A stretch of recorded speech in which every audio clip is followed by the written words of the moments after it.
Alright, so what should I look at doing?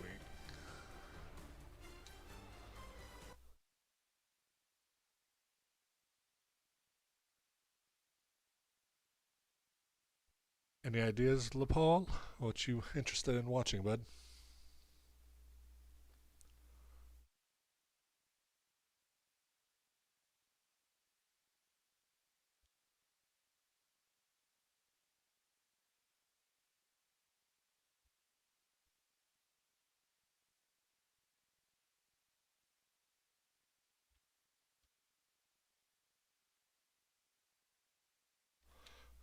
Let me update rosters real quick just in case there's been an update.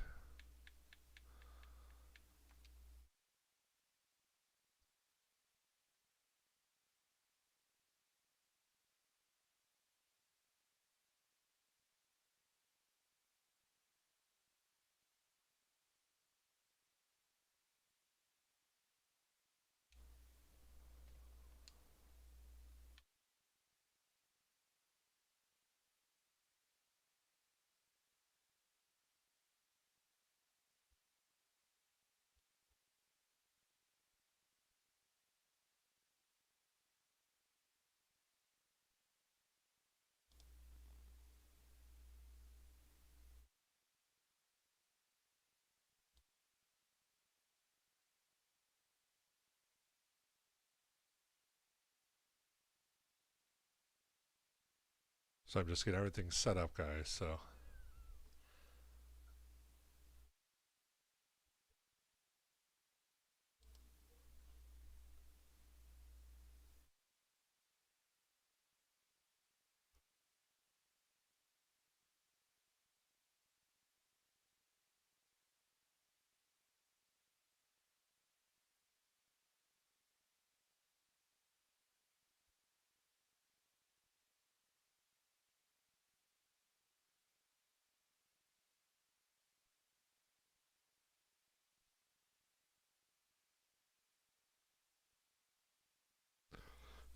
Well, I could definitely go over that when we're into a franchise. Just trying to figure out who we should do.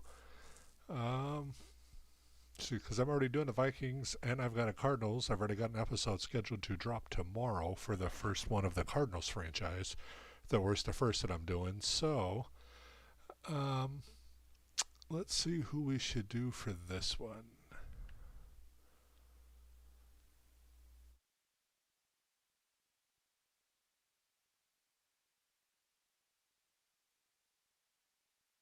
Thinking the Saints or the Panthers or the Giants.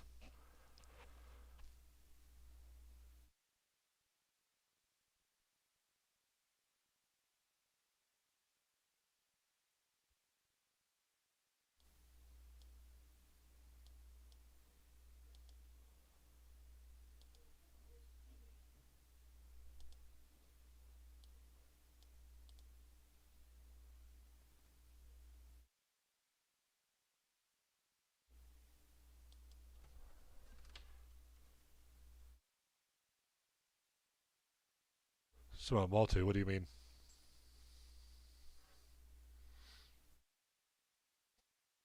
As to with streaming, I'm completely unaware. This is literally my first time doing a stream, so normally I'm just recording videos, so I don't know all the terms for all that just yet.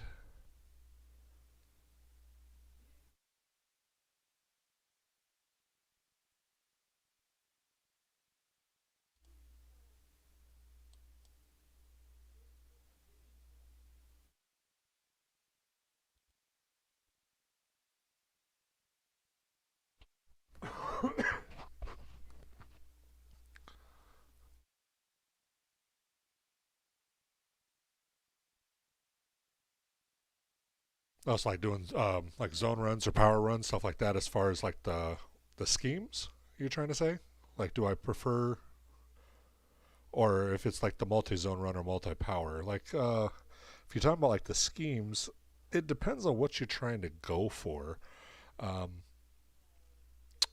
if you want more like viral type clips that are more archaic like, then I typically see people going, and from what I've seen from testings, that you tend to get more of that from like the vertical power run types. Um, well, I mean, I can make any team use that. I mean, because I can build up, you know, utilize play sheets or whatnot. Because I don't want to just grab a franchise that's already, good. Because I mean, if I'm going like, let's say, vertical power run, I mean, the best team for that would be the Buffalo Bills. Um, a multi-type zone. It's kind of hard. Not really. Too many teams don't really run a multi-zone.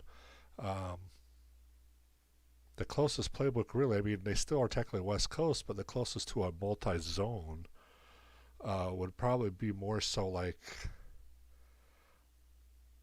I would almost say the Rams, because with Stafford getting older, they're tending to go into more of the play action type things, and a lot of people confuse that because that's not exactly West Coast. West Coast uses a lot of play action, but West Coast is more so, the short dinks and dunks more so than play action. Um, Raiders can, but I actually see Raiders. So I'm a little bit different. So when I see things like when I'm thinking when I'm thinking like a multi zone or a multi power, I'm seeing something like a combination of the Ravens and the Patriots almost. If you get what I'm saying on that, like the Ravens to me tend to run more of a multi than anybody, because they do have the heavy power runs, uh, and then it flips over a little bit to more of a when Lamar wants to go airborne, they tend to go into like not necessarily a pistol, but it's not necessarily an air raid either. I mean, it's kind of hard to explain. You can't really how they have it in Madden. None of these games really line up to what I feel the teams are doing. Like O'Connell, for instance, they have O'Connell for the Vikings in a West Coast, but we're not really running a West Coast. It's more so like the last game against the Cowboys, that almost looked more like a West Coast spread offense that Minnesota was running rather than a West Coast zone run. Um, but at the same time, we didn't have as much passing as you would see in a spread. And, they went heavy personnel a lot more often, which is more so of a power run scheme than a zone run. So it was a little confusing. And I think it's more so just it depends on the plays and who you're facing that day. I mean, um, and no offense, a lot of people have asked me to do the Raiders. I absolutely hate the Raiders. There's three teams that I absolutely hate, and that's the Chiefs, the Patriots, and the Raiders. So, and that's just because I'm tired of the whole Mahomes era. I'm glad that the Chiefs are finally not in the playoffs this year. And then after that whole me growing up with not necessarily growing up, but in my later teens and 20s years of Brady really running the things, it's like I just got tired of seeing the Patriots. So, and then just I mean, you either love the haters or you hate them. So, oh yeah, I like the Detroit Lions. They do tend to perform better with the vertical power run scheme on there.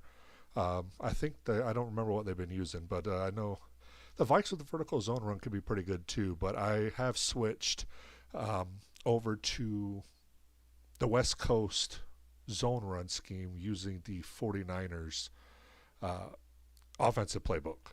And then I love the 3-4 storm using the Broncos. The Broncos are the most accurate when it comes to the 3-4 storm. Like what you're going to see, and I switched to those mainly because you guys are going to get a little bit of a spoiler for the Arizona Cardinals. Worst the first franchise that's dropping tomorrow. So the head coach is actually going to be Brian Flores. So I had him take over the Arizona Cardinals, and to mimic the type of offense and defense the offense that I would suspect Flores from playing from his heritage, coming from the Patriot lineage and whatnot, and then how he disguises the stuff. It's not necessarily a 3-4 disguise. So I have it to where it's more of a Broncos, because I feel like the 3-4 storm defense with the Broncos playbook kind of mimics more of what Flores does than what you're seeing on a Vikings playbook in Madden now. What's up, Pike Runner? And same with offense. Like right now, I see Flores is going to pull a lot from O'Connell, I think, because they're a lot of people forget how hand in hand offenses and defenses have to go. So I do see Flores leaning more into a West Coast zone rather than what they did down in Miami. In Miami, I want to say he was more of like not necessarily a spread, but he wasn't fully air raid either. It was more for me. It seemed like more of a of a speed. I'm trying to think of what they would call it like back in college and high school. It was like a not necessarily. It was like a speed spread option that had a pistol, like almost a pistol type formation in it. I forget what it's called. I ran it in college when I played. I forget what we called it. It was a specialized name, but not every college did that. Um, but yeah, anyways, uh, like I said, I see him leaning more towards that. And the Vikings playbook doesn't really, even though they're supposed to update them, it doesn't line up to what the Vikings are doing in real life, especially since they're switching over from, that whole Cousins to Darnold to now you got a, for the first time we have a mobile quarterback and McCarthy. And, I am a McCarthy backer. I'm a McCarthy believer. I think a lot of people are getting on nine, if that's what you want to go by, too early. A lot of people forget, yeah, I mean, he's one of, if not the youngest quarterback in the NFL. He has exactly, what, 7 or 8 starts under him now. And of his wins, they've all been in places that neither Darnold nor Cousins could win at. So just that alone, and with him not playing at the best of his ability, I mean that speaks volumes of the type of competitor that he is. And I think people just need to realize that. I mean, this is technically his rookie year, and I mean every quarterback has been uh, you know, rough in the rookie year. Tom Brady wasn't so great. I mean, yeah, he didn't throw too many interceptions, but he also, had a lot better of a situation. Like, we're supposed to be such a great team this year for the Vikings, but coming in, I told him, I was like, dude, with the offensive line we put together, I'd be surprised if we saw 5 games with all 5 of the starters together. We've yet to even have, what, 2? I think that was the first game we saw him behind all 5 starters, and he threw for 250 yards and 3 touchdowns, or well, technically 1 interception. But then we lost both of our tackles by the end of the middle of the third quarter. So technically, we still haven't even had a full game where he's had his entire starting offense on the field with him. So, um, but I'm trying to think. All right, sounds good, Dade. I'm thinking of maybe doing a. See, the Panthers aren't really rebuilding now, though. I'm debating maybe we'll do the Saints. As much as I hate doing the Saints because of our history with them, but then the other team options like CB Gaming's doing the Jets, and I don't like doing things that other people are doing, especially creators I tend to collab with in the background. So I'm thinking, because I want to do a rebuild, I don't want to do the Browns thing because a lot of people are doing that. A lot of people are doing Washington, a lot of people are doing the Jets, quite a few people are doing the Giants. Panthers aren't really a rebuild. The Patriots aren't a rebuild anymore. I hate the Raiders. So, I'm not a big Cam Ward fan. So, I mean, the Titans is an option, but I'd be honest with you, I'd probably be looking for a new quarterback. I wouldn't be using Cam Ward. I was never a fan of his. I don't like how he plays. Being a past quarterback myself, I have my leniencies and my tendencies, and I don't like what I see when I watch Cam play. And so yeah, I mean, so Saints. I mean, if you're liking the Saints too, maybe I'll do that for the live streams. I don't know how often I'll be doing these, but I figured to try to do a little something in between just to connect with you guys a little bit more and be able to have some faster conversations than typing random things in between my work runs and stuff like that. So yeah, let's go ahead and give the Saints a shot. So let's go ahead and do a defensive genius. Who should we? Oh, I'm going to have to replace my batteries. Who should we do for a coach? Let's do somebody I used to use when I did college football when it first came out back in the day. Is Jasper Kodiak, because I've always liked the Alaska theme, as you guys saw from the expansion thing I tried to do. It's Jasper Kodiak is the name that I like. It really resembles the Alaskan wilderness as far as the Kodiak bears and all the Jasper you find out in the last frontier there. So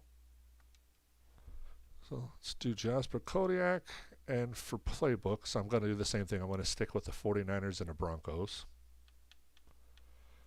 because that's what I'm really liking when it comes to gameplay that I'm seeing and whatnot. And it'd be interesting to see how the Saints take on it because I don't remember, but I want to say, aren't the Saints a 3-4? I'd have to look to verify, but I mean, not a 3-4. I think they're a 4-3, aren't they?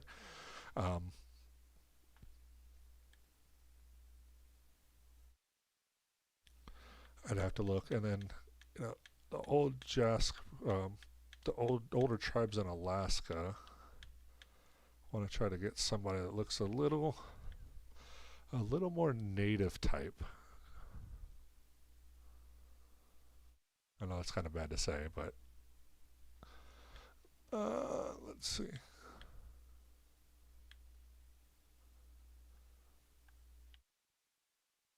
It looks like an Alaskan, even though we're in New Orleans, but hey. Seek. Let's go. I think we're just going to do standard. And then apparel. I'll give you guys another spoiler how I have Flores and the Cardinals coming up. Although it doesn't look as nice with the Saints. Interesting. That's alright. And bottoms, I do like to do the pants to match team colors. And then, of course, for shoes, we're going to have to run some black and golds. And there we go.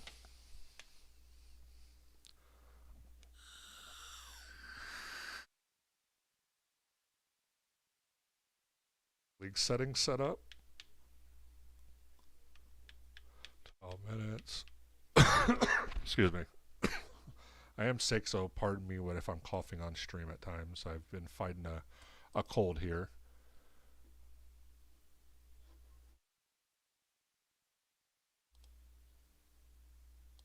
Just got to pull out all my spreadsheets and stuff here so that I can keep track of things a little bit as I'm doing things.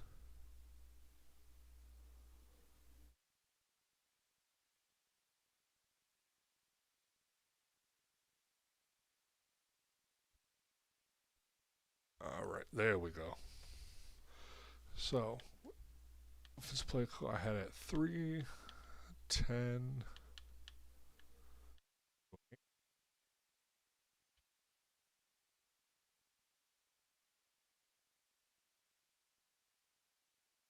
Of course, all this is manual.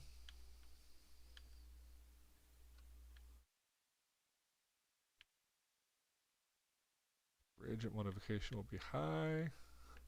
We're going to turn pre-existing injuries off so we have our full roster to work with.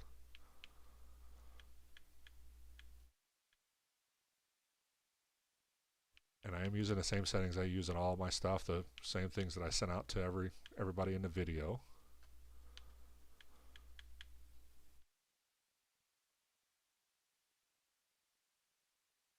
Everything should auto load in here. Let me make sure run through week to week is off. That should be 55.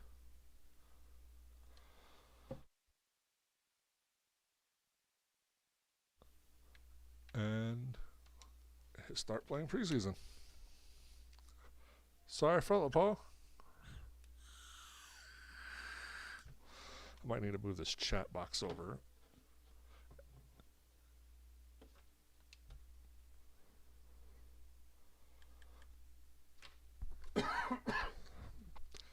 Alright, so let's get everything in here under wraps. So yes, I want to upload the ones that I use, refresh, and bring them in again to make sure they're in. And now let's set our XP sliders up. Alright, so I had 100, I think, 110, 120, 120 for wide receivers. Fullbacks I had at 60. And then I had tackles, guards, and centers all at 120.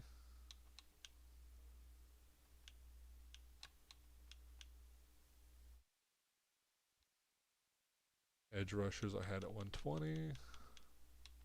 D tackles at 110. Middle linebackers at 120. Outside linebackers at 116. Corners at 114. Free safeties and strong safeties at 110. Had kickers and punters at 100 and 100. And then I had this at 180.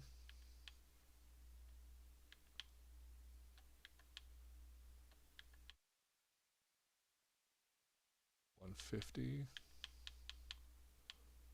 100, 100, 100, 100. And then this was 70, 70, 50, 50, and then 10. For regression, I was at 100. That was 120, 110, 100, 80, 110, 190. And then it was 120, 110, 110, 120, 100, 90, 100, 80, 80. And then the final bit here.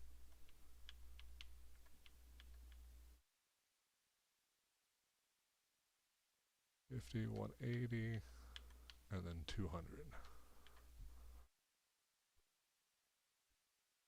Right, so let's see.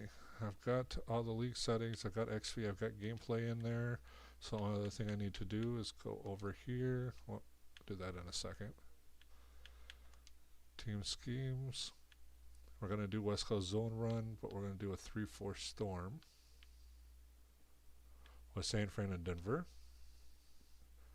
And then let me double check these auto subs.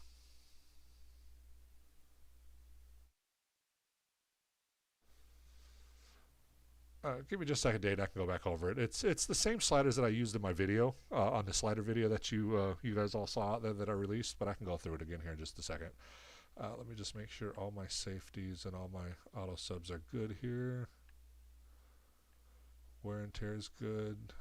Defensive, is that right? I think that seems a little off for some reason.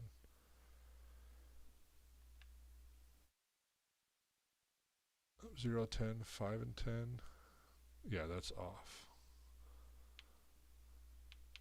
It should be 0 and 10 on both. I'm going to just need to go back through this. So let's start from the top, and I'm just going to go through this because something's off.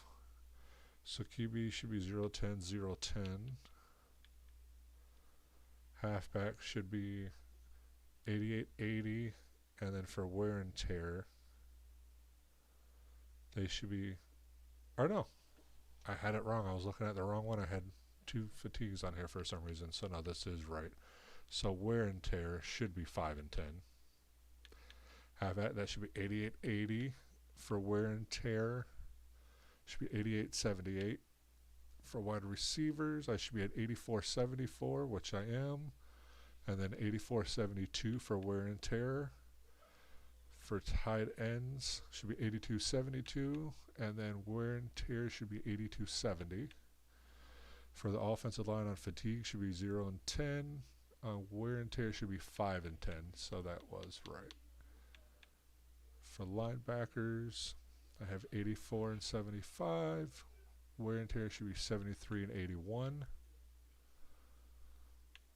For D tackles, I had 81, 73 and 83, 75.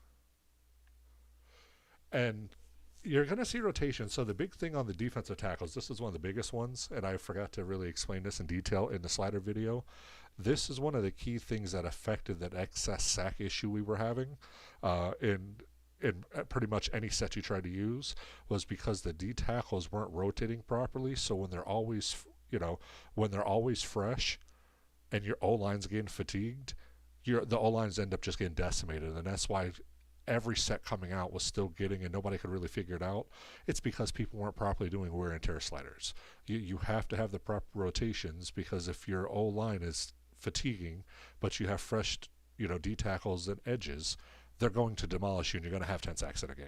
So, it's not just sliders as far as gameplay goes, but a lot of the wear and tear and stuff plays into that, and that's why it did take me so long to come out with this set after the update, because the update broke a lot of things, and I was already trying to fix the wear and tear issues, like the scrambling yards that you guys have seen. You're not seeing QBs go off for 150-yard scrambling anymore, or stuff like that. I've really fine-tuned everything to realism standards, but it took a lot of effort and a lot of turning. Like I said, I've spent over 1,600 hours since this game came out trying to fine-tune all of these things, and then every update's ruined something else that I'd already fixed. So it's nice to finally have a set, at least for a little bit, that's not broken on something, and I can actually, properly see the game play out the way I was intending and, hoping to see. So, anyways, back to this. So, edges, I should have at 81.73 and then 84.76. Corners 82.70. Wear and tear 8270, and then safety should be 8070 and 8270. Yep, so all that is right. And then I gotta slide this chat box. There we go, so I can see it better. Like I was sure with Turner and Van Ginkel.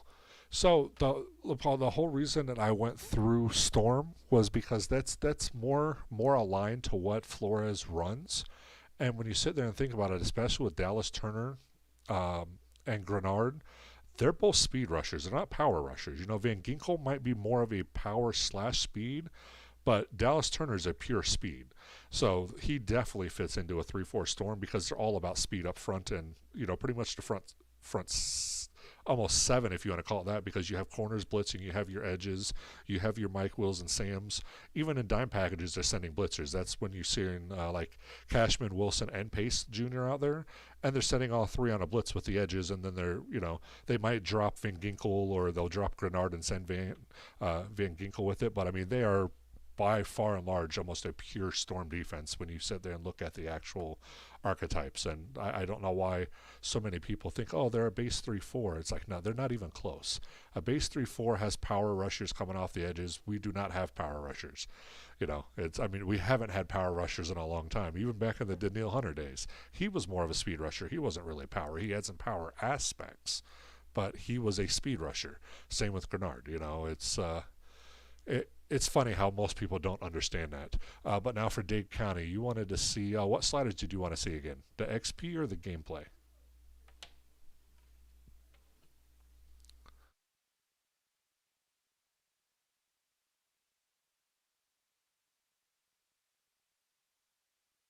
And let me know if what I'm saying is off on the screen, because so I use OBS and I'm streaming from OBS and I've never done this before, so I don't know, like I'm watching OBS, but I know there's a delay from what I'm seeing on YouTube, which I have covered up right now. So I don't know what's, you know, if it's translating over correctly through the feed and I'm actually talking on the screens that I'm on or whatnot like that. Like I just clicked up to weekly strategy right now. So if you don't see that happening but you're hearing about it already, let me know, because I don't know what's what. And I can go over that too, LaPaul, after I go for Dade County. I'm going to show him the gameplay things. And like I said, Dade, all of this is in that slider video that I have. But my gameplay sliders, so how I always set them up, once you set them up in settings, anytime, and this is even when I turn on the Xbox, because you for some reason there still is that issue, and a lot of people, I want to say, who is it? Is it what is it? It's that other guy that does like Sim Gaming Network or something. He talks about profile deletes and all this. You don't have to go through all that, this, because you'll still have the issue on occasion. So the simplest fix is just to, I'm on an Xbox, so it's going to be different on PC and on console, but I always reset when I first get in. Okay, or not when you first get in. So this is normally what it looks like when you first get in. So first thing I do is I import my custom sliders, which imports what you have set in the actual main menu settings. Once I've imported it, then I reset, and then I import it in twice. That's just to ensure it's locked in. And when I do this, every time I turn on the Xbox and I go into a franchise, I've never had an issue with the sliders not being in effect. So I'm sure it's more than you need to do. They might have even fixed the issue after the last patch. I don't know. I'm just in such a habit of doing it this way that this is just how I do it every time now, and it's not even with a thought. It's just what I do. So that's what I do with that. And if you were wondering about it, player skills and CPU skills are all the same, and that's imperative. Reason being, and there's a lot of arguments about this, but I will tell you from my testing, okay? I've tested with player skills all at 0 and CPU skills at what they are, and there is a difference in gameplay between your team that you're watching and the team that you're playing. So there's something in the AI logic, and I don't know exactly what it affects or how it affects it, but there is something in there where it still treats the user team, even in slow sim, on player sliders to a point. It's not fully accurate because they do go off CPU skills, but I have noticed when I have differentiating sliders between player and CPU, my team tends to play differently.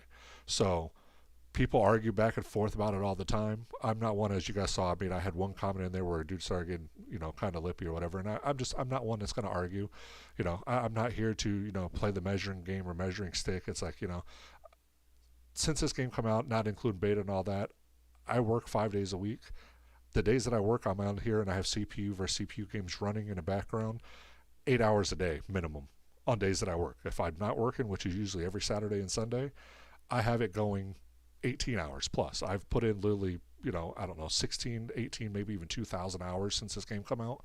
And, I'm eating dinner. I've got a CPU running in the background. I have a specific TV and computer and everything that's separated that strictly does nothing but Madden 24/7 for the most part.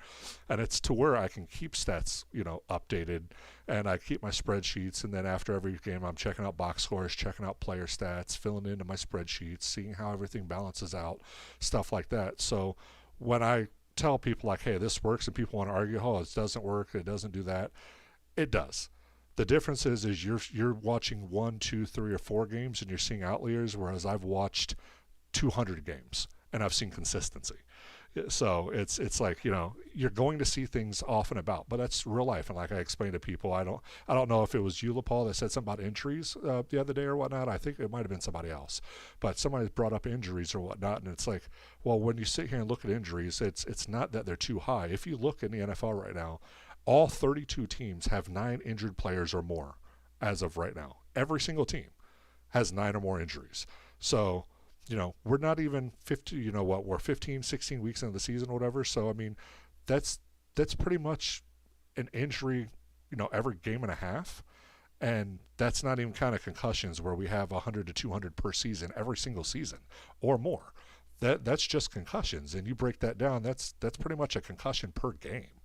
There's 272 games, if I remember off the top of my head correctly, in the NFL each season. So if you sit there and think about it, one concussion per game gets you to 272. That's about where they're at, and that's just for concussions.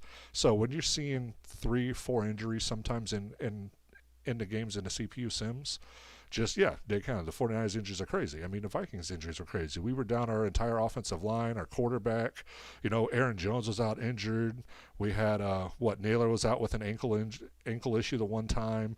Jefferson was battling hamstrings. We had defensive players out. I mean, and every week it seemed like there was more. We get one player back and lose 2 more. I mean, injuries are frequent. It's just people are so used to only watching usually one team or just watching highlights that they're not seeing all the injuries that do occur.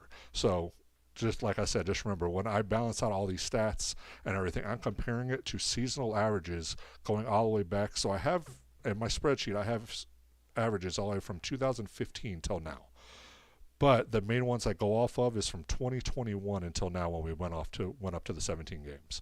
So I utilize those. I have highs, I have lows, I have averages based off of different teams and stuff like that. So then I balance it all out to a good medium average, to where I'm not taking, the best team of the year or the worst team of the year, and not just doing a middling average. I sit there and go, each team I balance in with the next team to get a rolling average. That way it's actual consistent stats throughout the season. So it's like, I mean, I may show you guys some of the spreadsheets one of these days. I'm not going to go into it right now because there's so much involved in it, and it's just, you guys are going to have a million questions. And yes, John Keith, I mean, we've lost even more. That's what I'm saying. It's like injuries are crazy. And then as far as rotations, you guys have to remember that with rotations, how I have them set up, if you're not doing weekly strategies and all that correctly, that's going to affect you come playoff time. Especially if you run you're running a run heavy offense with say Derrick Henry as a power back, and he's constantly getting slammed after slammed after slammed with the D tackle. Oh yeah, I do remember that, Dave. That you said it worked for college football 26, and I had a feeling that they did because they're built off the same engine. I just didn't want to say that they did because I haven't actually tried it. I didn't even buy 26 this year. I got 25 last year, and I just completely hated the speed of it. I did not like it. I'm a big old school college football guy, and something about the new one I just don't like. So I don't even know what it is. I have a minute. It's like, yeah, I'd rather play Madden. So that's just what I'm doing. But I had a feeling it would work. But yeah. But yeah, back, and I forgot what I was saying before that. But But at the end of the day, yeah, like I said, everything's balancing out. And if you guys do notice things, like I said, and that's where I've said it before, make sure you're doing at least 6 to 8 games. I would recommend at least a full season and then balance out the stats, the injuries, jot it down. Keep a spreadsheet down. And then say something. A lot of people will watch 1 or 2 games and say, hey, this is broken, this doesn't work. Well, yeah, I mean, if you would have seen that, go to real life. Who would have thought that the Vikings would have pitched, gotten shut out and then the next week pitched their own shutout? I mean, it's never happened in history before. So, I mean, that right there are 2 outliers that if you watch them in Madden, oh, this is broken, all these are broken. No, that's realism. Things happen. It's at the end of the year, how do things balance out? Is that where stats are skewed? Is, our rushing average is too high? Are we averaging 6.3 yards per carry when we should be in that 4.3 to 4.8 range throughout a season? You'll have your one game. I mean, that's why we have records where most rushing yards in a game or in a season. You have those outliers, but it shouldn't be consistent season to season to season, game to game to game. So that's why it's not that I try to argue with people in chat, but that's why I get a little, and I'm sure you guys can probably tell from some of the comments, so I get a little ticked off, and it's just because I've put in a lot of time, a lot of hours, a lot of effort into this, and I'm not going to release something that doesn't work. I mean, the whole point is to release it so you guys can enjoy the game the way it's meant to be enjoyed. So, and just to have these people that do one game and then say, oh, this is broken, it's just so irritating. And I know CB's dealt with the same, and that's something else I want to say. I don't know if you guys watch CB Gaming. He's phenomenal at it as well. He does his sim franchise. He's doing the Jets now. One of the biggest differences between me and CB is he plays with superstar abilities off. I play with them on. He doesn't like how they intertwine into AI logic. I think it's a mandatory because you have to have those game-breaking type players in situations. So that's where we differ. So if you guys don't like superstar abilities on, I would say to go check out his slider set.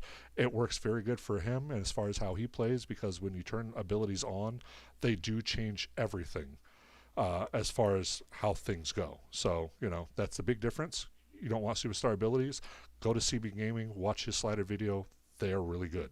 But do not use mine with abilities off and do not use his with abilities on, because it will destroy everything on both of our sets. So just keep that in mind. And make sure you check him out too. He does a great job. He's local. He's a huge Vikings fan, just like I am, as for others out there of you that are as well. Go drop a skull on some of his videos if you haven't seen them already. And yeah. All right, so we've got that done, and now, LaPaul, you said you wanted to see about the strategy sheets, right, and the play sheets and how I work those. So let's do all that here in just a second. So what I'm going to do is we're going to go through the coaching carousel first. So since we're using a brand new coach, I like to go through here, and I fire all the coordinators and everything because I want to start completely fresh. So I start with the lowest on everything that I can. So when I go in here, so I've got my coach that I created, level 1, obviously. Now when I'm hiring an offensive coordinator, I'm looking for the least amount of abilities and play sheets possible. So like I've got 7 and 3, 9 and 3, 7 and 1. So right now that's the lowest. 5 and 1. So it looks like 5 and 1 is the lowest. So I will be hiring Brian Warner as the offensive coordinator. And then for defensive coordinator, same thing. I always look for the lowest because I like to build. I'm building everything, and that's why I like in the Vikings. We're 2 and 11. Well, it's because everything's low. Same with the Arizona Cardinals. When you guys see that video come out tomorrow, I like to start low so that we can actually see the rebuild. So this is 6 and 2, and he's 6 and 2. So we have 2 level 4s that have the least amount. He's got development and defense. He's pure defense. So I do like development some. So we are going to go with Sammy Rios for defensive coordinator. And unfortunately, you can't change the trainer, which I wish you could, but you can't. So now what I like to do, so when I start, I like to use play sheets that when you're first learning your team and you're building things around, when I do these, I don't like using the coordinators because obviously just like in real life, your coordinators can get hired on as coaches somewhere else. That's why I keep CPU firing on and stuff like that. So I always buy all of my abilities and everything from the head coach. So when I go in here, the couple abilities that I always buy first, I'll do play sheets first because that's most important to me, is I'm running a West Coast. So I always buy the West Coast play sheet. So we're going to get the West Coast play sheet. We're going to go ahead and purchase that. And then I run a 3-4 defense. So we're going to go down and we're going to buy a 3-4 defense. Yeah, let me just move over to defensive. Right there, 3-4 play sheet. I always buy these first. I like to run those play sheets because in most games I'm going to be using the same play sheets that my playbook is. A lot of people don't realize, and this is one of the issues, and this is getting into what you were looking to get into, LaPaul here, is when you go into here and you're running a West Coast offense, right? So if you run a West Coast and then you run a, let's say, an air raid pistol play sheet. So this is how the actual stuff works. So it's like they're layers, okay? So a lot of people think that the play sheets and the abilities override or make your playbooks disappear. That's not the case. So what happens is your playbook is your base level, okay? That's kind of, think of this as like almost instead of a 7-layer dip, this is like what, a 4 or 5-layer or whatever it is. So you've got your base playbook, which is the first layer, okay? And then you have your abilities, and it's probably going to be easier if I just go into the weekly strategy to do it to explain it. So your abilities are kind of what, so you, okay, I'm trying to think of the right way to word it. Yes, you can buy play sheets. So if you run vertical zone run, there's different, I'll go into the playbook so we can kind of go over it, but like for the play sheets, so your playbook is still the base. The play sheets tend to push the AI to calling those plays more often in situations. So they're kind of like not necessarily a take over your playbook, but they're that offensive coordinator that leans. So like you've got your head coach that tends to be, a certain way. He wants to run it this way, but you have an offensive coordinator that skews more towards, rather than a balanced approach, he might be slightly run heavy. So that's what the play sheets do, is if you put in, like, let's say a run heavy play sheet, it doesn't change the playbook you're using. You can still have San Francisco's playbook, and you're still going to have access to all those plays. It's just depending on the situations, you will tend to lead more into the play sheet plays, and then you get the bonuses on those plays. Now, how successful those play calls are is where your abilities come in. So, like for me, like on this one, for the play sheet, I'll choose West Coast. So we don't have it unlocked yet, but like this will give you short accuracy, short route running and catching traffic for wide receivers, and then it does pass blocking for the O-line. So if I'm going against a defense that I know is studded and they've got huge rushers, I definitely want to run the West Coast, because that's going to give me an offensive line boost. You want to use the play sheets and the abilities to strengthen your strengths, buff your own weaknesses, but at the same time you want to take advantage of your opponent's weaknesses and then debuff their strengths. So like if I'm playing Baltimore, that's a huge running threat with Lamar Henry, power running up the middle. Even when he gets outside, he can stiff arm and take off. And then you have Lamar that can scramble. So even though I run a West Coast, I might run a QB contain to run that more because of Lamar. That will help take that out of the equation a little bit. And then that way I'm still running a Storm 3-4, so I'm still sending, edges on blitzes. I'm still cutting the edge. You're still going to have your spies, stuff like that. But now it leans more into we're going to run a 3-4 Storm, but we're going to run it in a style where we still have QB contain in the middle. So it kind of blends it, which you do that the wrong way and against the wrong team, it will come back to bite you, and that's where you lose in 47-16 or something like that. So it's very fine-tuned, and you have to be very careful of what play sheets you're using and what they're buffing and debuffing. Because that's where your things go, and there's actually a trick to this too. So when we get into a game, I'm going to show you. So let me get my season set up here, and then we'll go through it in more detail as we get going.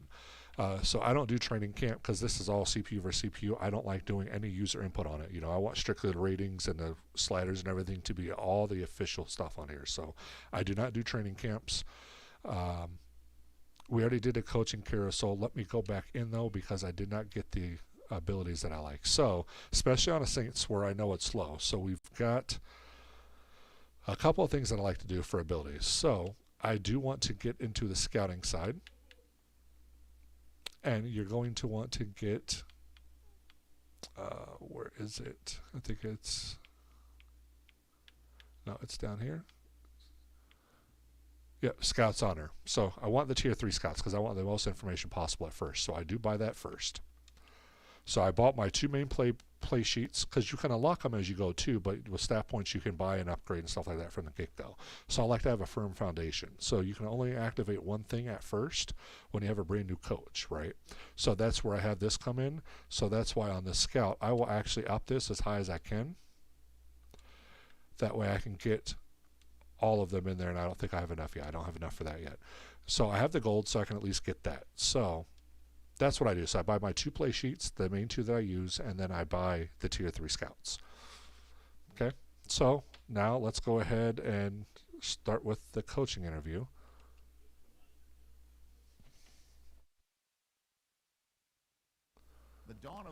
So weird seeing the Saints because I hate the Saints, but from Kamara mocking the skull chant to us getting the Minneapolis Miracle was a wonderful sight to see.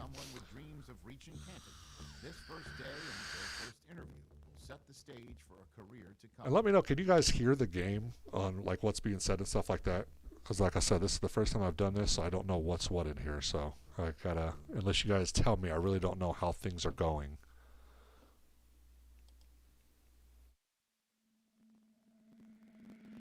So you come in the league as one of the brighter defensive minds. Where will your defense have the biggest edge on offenses? Well, we're going to be, because one of my first things is I like to start building from the line back. You know, stopping the pass is great, but if you can't stop the run, which is the Vikings seeing this year, if you can't stop the run, you're going to have a very difficult time because almost any team can run the ball if you give them the room. So mine's going to be run defense because that's what I want to focus on. But at the same time, it's more of a pass rush. Yeah, we're going to stick with run defense. So run defense is going to be it. Sounds old school, but I want to be great at stopping the run. You do that, and you make offenses one-dimensional and easy to slow down, which is true.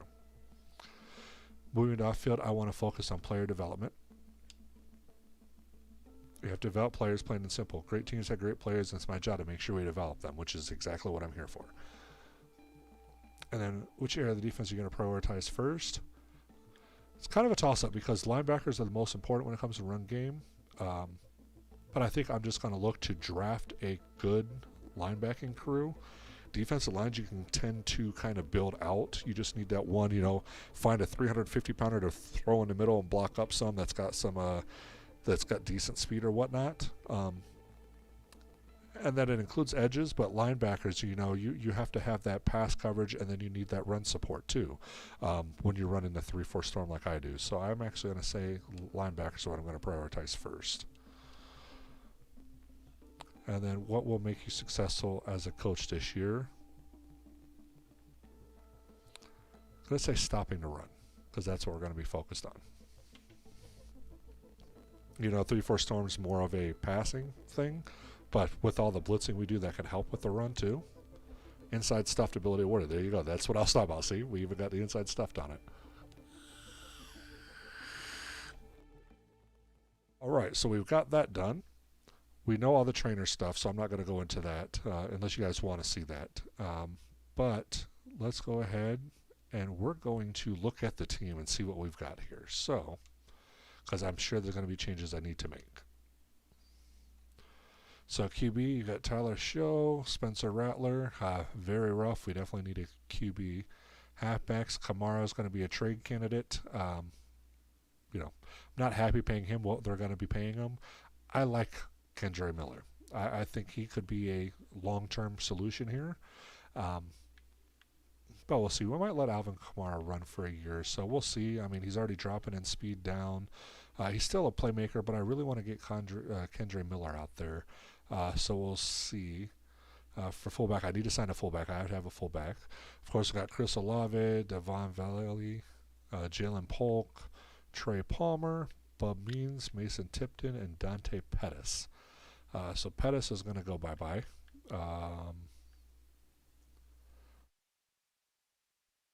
It's probably from there. Let's see. For tight ends, Juwan Johnson, Taysom Hill still around, Fabian Moreau. Johnson, okay, but we're going to need a new tight end group. We're going to need a new tight end 1 and 2. At left tackle, Kelvin Banks Jr. Pretty solid there, I think. Left guard's going to be a weak spot. We definitely need to look at improvement on that. Center, McCoy's starting to get up there. I mean, centers don't, they tend to have longer careers, so he might be good for a couple of years, but we do want to look at getting a maybe a third or fourth rounder in to start developing to take his place in a couple of years. Right guard, Cesar Ruiz. Not a big fan. Lots of penalties. That may be a weak spot. And Fuaga. Young. Seems to have some potential. We can probably work with him, but we'll see. Flip to the defense. Of course, you got Chase Young and Cam Jordan. Just the salary cap situation for the Saints is horrendous. So we may be trading away. This one's not going to be a realism per se as far as players go. I'm going to come in and this is going to be a complete demolition for the most part. I'm going to be restarting the Saints, and we're going to be, we're going to draft best player available at the positions we're in. We're going to get rid of some aging ones. We're going to take some of these cap hits. We're going to get some more cap room, and we're going to rebuild the Saints the way they should have been rebuilt in the first place and not been a situation that they're in today.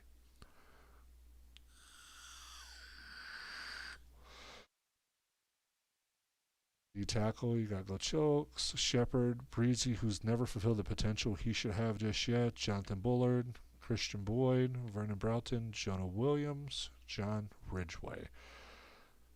Mike, you got Demario Davis, who's up there in age too. You got Danny Stutzman, so it's okay, but we need a Mike for sure. Will, Pete Warner, Jalen Ford, and Isaiah Stahlberg. QBs, probably the strongest part of this team, I think, with Khalid McKinstry back there, with Alante Taylor. But Alante Taylor's getting old, but we do have Quincy Riley, the rookie. 5'11", a little short. I do like my cornerbacks that tend to be over 6 feet. Ugo Amadi's older. Yidam's older. Michael Davis is up there. Rashawn Wright. Got the height, but is lacking the awareness that we need. So, and then, of course, Justin Reed and Jordan Howden. And then strong safety got Julian Blackman, Jonas Sanker, and Terrell Burgess. Kicker, Charlie Smith. And then punter is Kai Kroger. And then, of course, long snapper, Zach Wood. So that's where we're at right now. So the first thing we're going to do is I'm going to go into free agency. We're going to do some signings here, okay? So for QBs, I don't have Rivers on the Colts in this one. I forgot I need to fix that. But let's see. We're going to go, so for my play style, short accuracy matters the most, followed by medium accuracy. So we're going to look here, and I want to get Young. Just have it. So we're going to go Kyle McCord. We're going to sign him for now. At halfback, we're going to do a signing as well, a couple here. I like, where is he?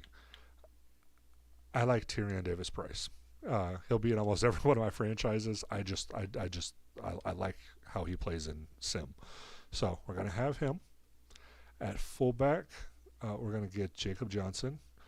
For fullbacks, so the most important thing for me on fullbacks when you come to them is a couple of things. So what I look for in fullbacks is a mixture of lead block, impact blocking, and then catching and awareness.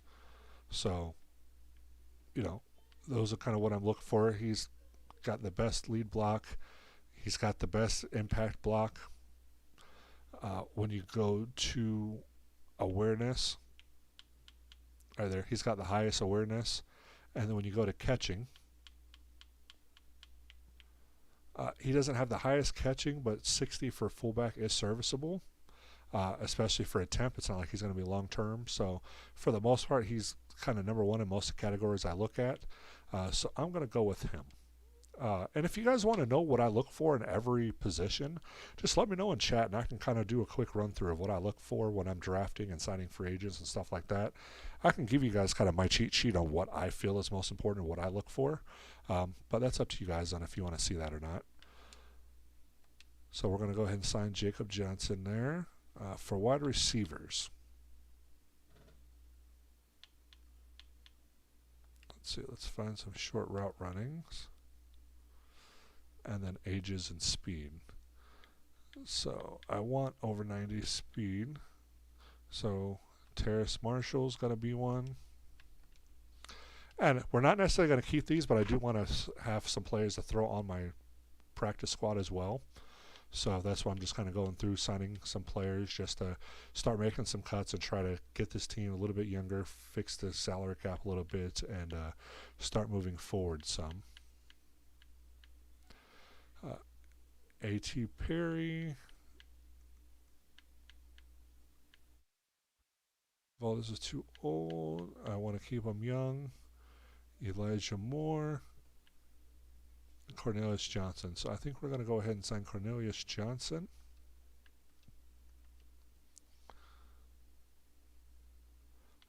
And then I thought I saw A.T. Perry in here.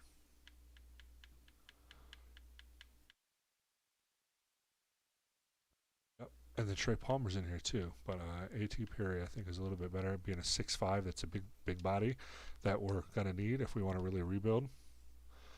All right, so there's that. And okay, Paul, I can go over that here too shortly. So for tight ends, for me the most important stat is short route running. Okay, if you have a toss up there, the next stat I look at is going to be catching traffic. So like right now, I've got it sorted by short route running. So I'm going to look here at ages, and then I want to get young. So it looks like Jaheim Bell, but he's 6'2". I do not like any tight ends under 6'4". So I'm going to keep looking. So now we have Luke Lecce. So 6'6". Okay, he's a rookie. The next one I have is going to be quite a ways down here. So you're going to have Caleb Loiner. Okay, so if we look at these two, so the first thing I look at is short route running.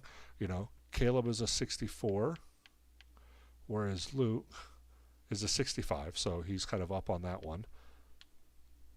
And then the next thing I look at is catching traffic, and I'm going the wrong way. So like he's a 75, Loner's a 77, so they're kind of even on that. The next thing I look for in tight ends is run blocking and then awareness.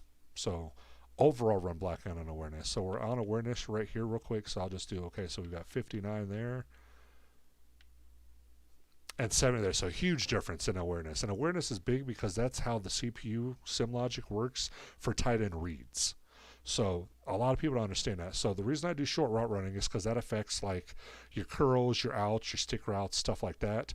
Whereas catching traffic is kind of your chain moving reliability factor. It's like tight ends, they're the ones that catch those third and shorts, third and longs, or whatever. They're right in the middle of the field at the first down marker. They're going to be surrounded. You need that. So run blocking, especially for how I play with the West Coast zone run, especially using San Francisco. Shanahan, he runs tight end heavy normally as it is, and they're heavy zone run sets. So you're going to want, that's a lot of heavy personnel. So your tight end needs to be able to have a run block as well. So, and then again, like I said, for awareness is kind of the CPU sim logic for reads. But when we go to run block, so like Lecce is a 55, and then Loiner is a 53. So at the end of the day, even though he's taller and all that, it still works out better for us to have Lecce as far as a younger kind of complement goes. He's only 64. He'll be a developmental piece, but he fits more of what I'm looking for.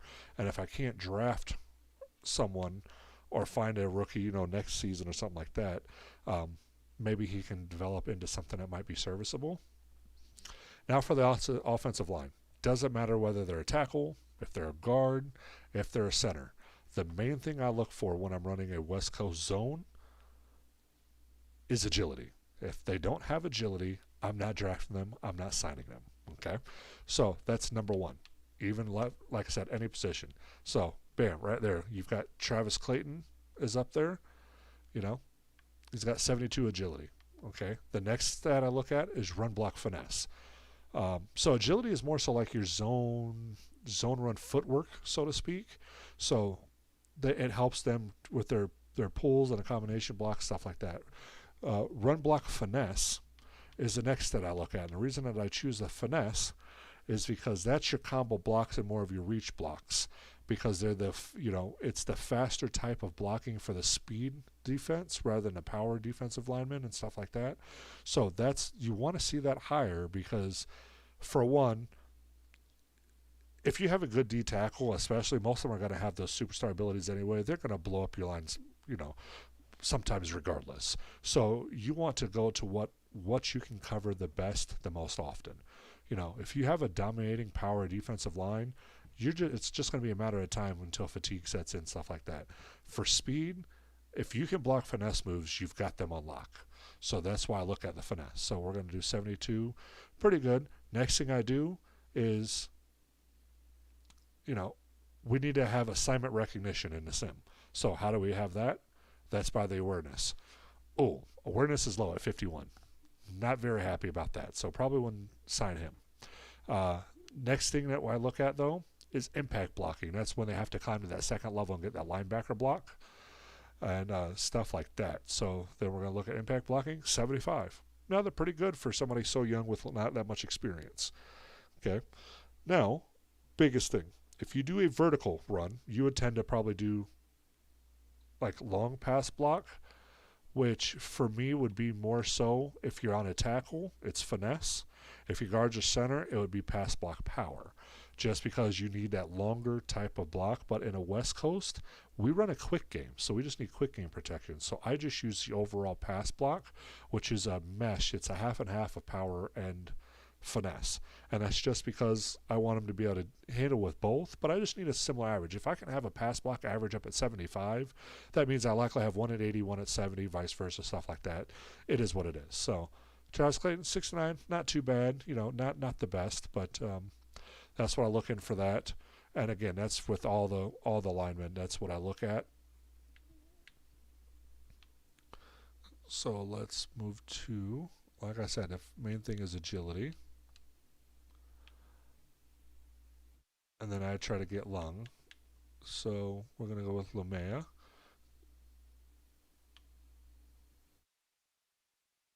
See what he's looking at. Awareness, 68. That's a lot better. Pass block, 65. So about the same. Run block finesse, 73. So about the same. And the impact block, 83. That's huge. So for me, this is a no-brainer. I would sign Satoa Lamoya right away. And you see, it says his power is stronger than his agile, but when you look at the ratings, his run block finesse is better than his run block power.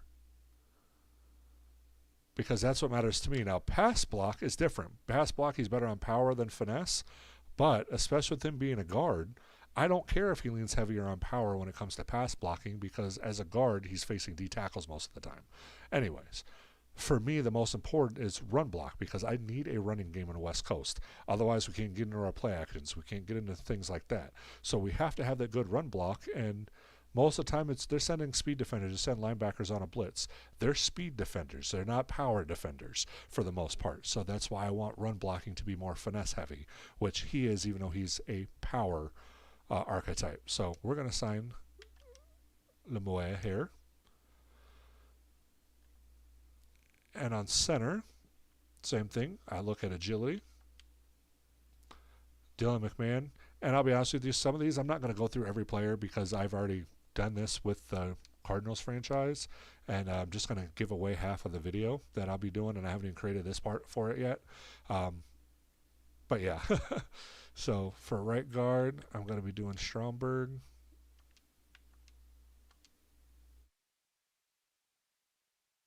And then for right tackle, I don't think I signed anyone in right tackle. I don't remember.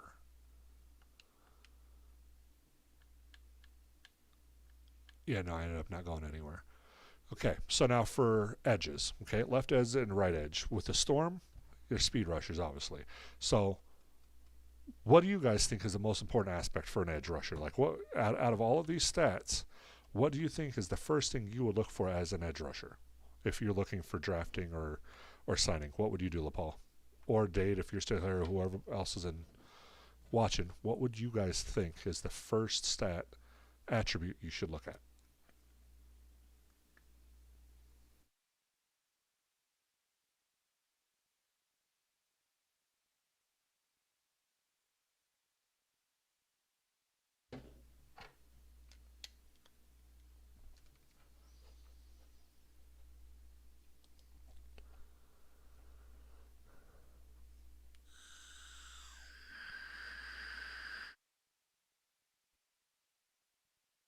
Oh, geez, Gogeta, did you really? Yeah, I bet it's not fair because when you have the goat, it doesn't matter what the sliders are, he's going to be the goat. So yeah, that's funny. That's interesting.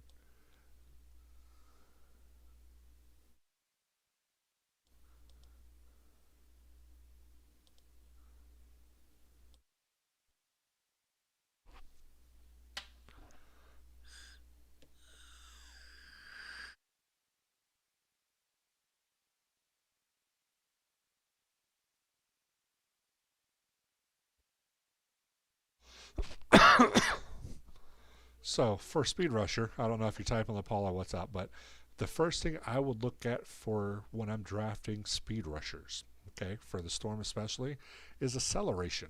A lot of people bypass this. So acceleration is important. It is very important. Reason being is this is that burst off the snap. The faster acceleration, the faster first step they're going to have. So this is huge when it comes to a speed rusher. So this is for, like I said, both edges, and believe it or not, also for a D tackle on a 3-4 storm, because your D tackle should be more of a speed rusher as well, even though it's a bigger speed rusher. So that's the first thing I look at. The second thing that I look at is then finesse moves. So you want good acceleration, and then you want good finesse moves. So right now it looks like Tanzel Smart is going to be one of the best ones. Or no, sorry, I was off. Um, I was looking at the wrong one. I'm on D tackle. That's why these names aren't making sense. I hit the wrong button. That's why I was like, wait a second, this don't make any sense. So acceleration, there we go. So acceleration, you kind of see here. So I like to go, okay, so I'm in the 90s. So I'm going to stay in the top 90s for acceleration. So now I look at finesse moves. So I've got a 70. So I've got Jeremiah Moon. I've got Muhammad Kamara. You know, those are the two I'm going to be looking at. And then I take it to the third level to decide who I'm going to sign, which is block shedding. That's so finesse moves is sim logic for edge pressure, whereas block shedding is to disengage from blocks quickly. So now that I've got those, so we're going to go block shedding. So Kamara is a 73. Jeremiah Moon's a 67. Right there, I already know I'm not going to be picking Moon most likely, but we can take in the next one. The next one is awareness, how the CPU reads the play type. So awareness, you got 51 on Moon, 70 on Kamara. So you want to take it that next step. The final one I look at is pursuit, which is that closing speed. So even if we go to pursuit, let's see, pursuit, 77 for Kamara, 78 for Moon. So Moon has slightly better pursuit, but he's a lot weaker in everything else. So if I'm going to sign one of them, I'd be looking at Mohamed Kamara. That's who I would sign.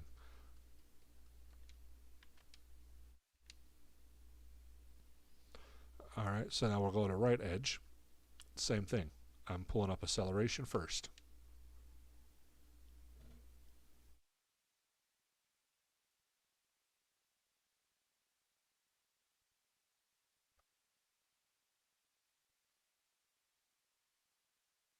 Power, I'm looking for speed and strength. Power what? Oh, for power. So, right. So for power, you're looking for, well, you don't need speed really at all. So the speed's important, but I mean, they're all, whether it's an 81 or an 85, that doesn't make a difference. Acceleration is king.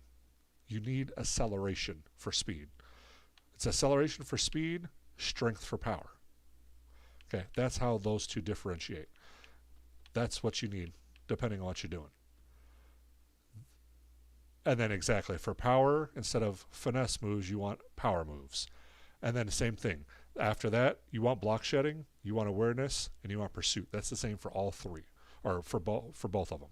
Doesn't matter. The only difference is power and speed is either acceleration or strength, and then finesse or power. That's the only difference between the two. If you're running a 3-4 storm, make sure you say speed. So for me, like I said, and I only look at 90s, so then I've got that, so now I'm going to finesse moves. So I've only got 170, that's Titus Leo.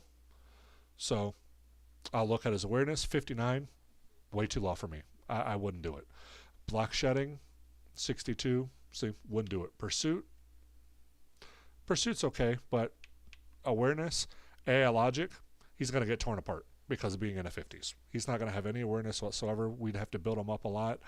And 9 times out of 10, you can definitely draft or sign even an undrafted free agent with a better awareness rating than that. So I will not be signing a right edge. D tackles, same thing. If you're doing speed, you're going to want acceleration. If you're doing power, or more of a, I guess you could say, standard nose tackle, you would do strength. I still stick with acceleration. Now, obviously, a little bit lower, I'm going to look into 80s, but you still see the archetypes nose tackle. They still have good strength. They're still in the high 80s. You know, you'll have some in the 90s once you get going. But I want to, so, you know, I can look in the 80s pretty much. So it's all the way down to TJ Smith Jr. Okay. The next thing is the game breaker for these is finesse moves. Once again, I want finesse moves because the D tackle with a finesse move is huge. Like Dome 4, 296, a little on the light side. So I may see if I have somebody a little bit closer. So you got 308, that's not too bad. And then like this one, 267, way too light. I would not sign. 301, Jaden Crumity, not too bad. You know, I want a 350 in there. But at the same time, D tackle plays 3 positions up front. You got your D tackle 1, your 2, and your 3, and that's both of your front lines. So I can have 2 300s in there, and that would make it to where if I can develop them, I just need to draft a bigger 350 pounder, or, you know, get a, you know, someone like that. But honestly, Crumity looks pretty good. Acceleration is in 80s. Finesse moves, almost 70. What's his block shedding look like? 77. One of the highest ones that I can see on the board right now. So that's phenomenal. Next thing is strength. Does he still have strength? Still mid-80s. You know, that's not too bad, especially when you're looking at everybody else. He's kind of in the top of the board. So for the fact that he's 301 pounds and he leads in all the speed aspects that I'm looking for me, he'd be a perfect signing. So I would sign him. Okay, we already did edges. Now for Sam, okay, in a storm, your Sam linebacker is your run stopper. So the most important aspect for a run stopper is block shedding. Okay, so that's the first thing we're going to look for. I'm at 74. Got it? So we'll kind of go through here. So I've just got these 4. 70s is the highest, so I'll look at these 4. So after block shedding, the next thing you're looking for is tackling. Run stopper needs to be able to tackle. Okay, so let's go. So we got 73, 81, 74, and 80. So just based off of these, I'm probably looking at Takataki, or however you pronounce his name, Iguavin. So the next one I look at is strength, and that's to handle like the tight end and fullback blocks. So you got 70 and 76. The last one I look at is awareness, which is that sim gap discipline, so to speak, that you're going to see in AI sim. So you want to see that awareness be pretty good. In awareness, you've got 70 to 71. So out of all these, best one would be the Taki, or however you pronounce his name. So I would sign him as my Sam. Okay. Now for Mike and Will, in a 3-4 storm, they're both pass coverage. Number one thing you want to look for in pass coverage for linebackers is zone coverage. Okay, so first thing we're going to do is run right over to zone coverage. Okay, the highest we have is in the high 60s, so I'll kind of limit it at like maybe 68. I might go to 67, we'll see. But pretty much everybody on the screen 65 or below, so pretty rough. The next thing I look at is awareness. So for awareness for a pass coverage linebacker, a lot of people don't understand what that means. Okay, awareness for sim, from what I've noticed for a Mike or a sim, or a Mike or a Will and sim, is them reading the QB's eyes. That's where you kind of see that QB contain, or you see which direction they're throwing, or whether they're going to blitz, or whether they're going to back out. Things like that in sim. For me, it seems like they're reading the QB's eyes. They're kind of watching them a little bit more. So that means I want to see awareness as the next step. So when I look at the awareness board, there's only 3 players in the 70s, right? Everybody else is in the 60s. So I'm going to look at Michael Barrett, Quan Alexander, and Eric Kendricks. Well, I'm not trying to sign older, so Michael Barrett's going to be the choice that I would pick with. But we're just going to compare them anyway. So they're all pretty even when it comes to awareness. The next thing I look for is play recognition. And what that really involves with them is reacting to play action and to draw plays, okay? So you want to check play recognition. So 73, 72, 68. Barrett's the lowest, but he also has 1 year of experience compared to both of them having 10. You know, he's a 65. You know, he's 11 points higher with 10 years of experience. I can get 11 points in 10 years of playing, so I'm not too worried about that. Same with Quan. He's a 72 after 10 years. 7 points higher. I might be able to have Michael Barrett at 72 before the end of the season. So, not too big on that. So, after play recognition, the next thing I would look for is tackling, and that's preventing yak over the middle, those type of, yards after catch plays over the middle. So, you want to make sure he's got pretty good tackling. Tackling, mid-70s, so he's still hanging up there with Quan for the most part. And then the last thing I look at is for speed. So as long as they're in the 80s, I'm okay with it. I prefer high 80s, low 90s, but you don't usually see that too often with Wills and Sams. That's mainly because they're typically the ones that will be covering like running backs and tight ends and the flats. So that's why you want them to have some speed to be able to keep up with them. But for the most part, Michael Barrett looks pretty serviceable, being, at what he is. And you see, I don't really pay attention to overalls. That's the number one mistake people make when they play Madden, is they always look at the overall. The overall means nothing if you don't have the right attributes in the right places. I can have a 65 overall play better than an 85 just because I have the right attributes in the right places, and the 85 does not. So a lot of people got to remember that. This is geared, especially with the salaries that I have, it is geared for attributes. It is geared for realism. If you have a run support linebacker and you put him as pass coverage, like we'll take a lot of your Vikings fans like I am that are, at least that I've been talking to recently, Ivan Pace is not good at pass coverage whatsoever. Why? Because he's a great Sam linebacker. He's not a good Mike or a Will linebacker. Flores found out because he's made a mistake and had Ivan Pace in multiple sets where he was the Mike, and it bit us in the behinds. Reason being is you cannot put a run stopper that excels in run stopping and blitzing as a pass coverage linebacker when that's not what he does. Doesn't matter if he plays like a superstar, you will get burned. And same thing in Madden here. It doesn't matter what their overall is, if they're not the right type of player, they're going to get burned. So, and then okay, so now for Michael Wills for pass coverage, I said you have zone coverage, then you do awareness. And I'm sitting here reading Mike and Will to you guys when I was doing a Sam. Oh my God. Because I have it all written down and I mixed them up. So for Sam, you want block shedding, tackle, strengthen, and awareness. I was like, wait a second, why am I saying zone coverage for Sam? So I'm on Mike now. I just want to make sure to reiterate. For Sam, you want block shedding, tackle, strength, and awareness, which I'm pretty sure is what I did with you guys. I kept going. And then Mike, like I said, is zone coverage, awareness, play rec, tackle, and then speed. And yes, I'm reading off of my spreadsheets and stuff because there's so much stuff for me to remember. I type it in as I'm figuring things out, and I notate things and stuff like that. And when I see the same note for myself, 20 times over multiple seasons, I'm like, oh, okay, so that is what I was seeing here. This is a consistent thing. It's a systemic thing. This is actual.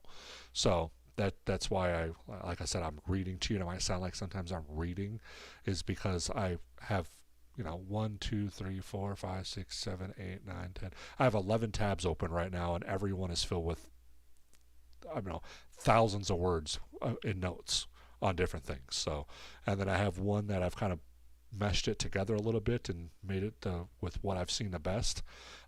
But like I said, it's still a spreadsheet, and it's still, I got to make sure I'm reading the right thing while I'm talking. And like I said, it's a little harder when I'm live because I can't edit it out like I can when I'm doing a recording when I make a mistake. So,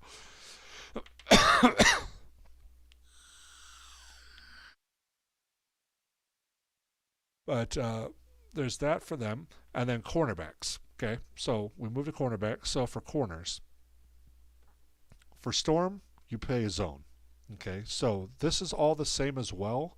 The only difference is whether you're doing man or zone. So the first thing you look for is either going to be man coverage or zone coverage, depending on the scheme that you're using.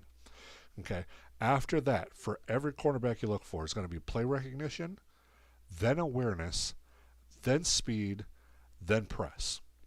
I do have an exception for this though.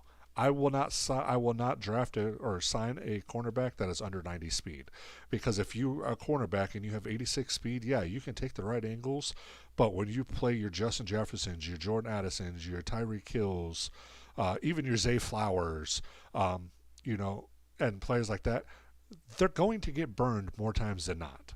Okay, and even if they don't get burned, they don't have as much speed as DK Metcalf is putting down. And when he lowers his shoulder at him, and he's moving a lot faster than you are, he's going through you. So, yeah, 93 is good, but I don't mind 90s. I can find it pretty good. But that's kind of like the baseline. And then, like I said, it's kind of one of the final things that I look at. But, you know, so I'll go here to speed. So I know right here I'm looking at those speed ratings. But I'm looking for zone. So the first thing I do, go to zone coverage. I'm looking in the 80s. So the only three cornerbacks right away are those three. None of those are younger, so I will drop into the 70s now. So let's see if I can find anybody in the 70s. So we got Jerry Jacobs, 5'11", a little bit rough. Dane Jackson. DJ James. Okay, 70s, speed of a 90. He's 6 foot. I like both of those. So then the next thing I'm going to look at is awareness. Or sorry, is after zone is play rec and then awareness. So then I would look at play rec. Ooh, kind of rough. 57. Not very good. But he's only got 1 year of experience, so it could be serviceable down the road, but I will not sign him for right now. So we're going to keep looking. Christian Matthew, good zone, speed's too low. Not going to do it. David Long, 5'11", not really a big fan. He's been around.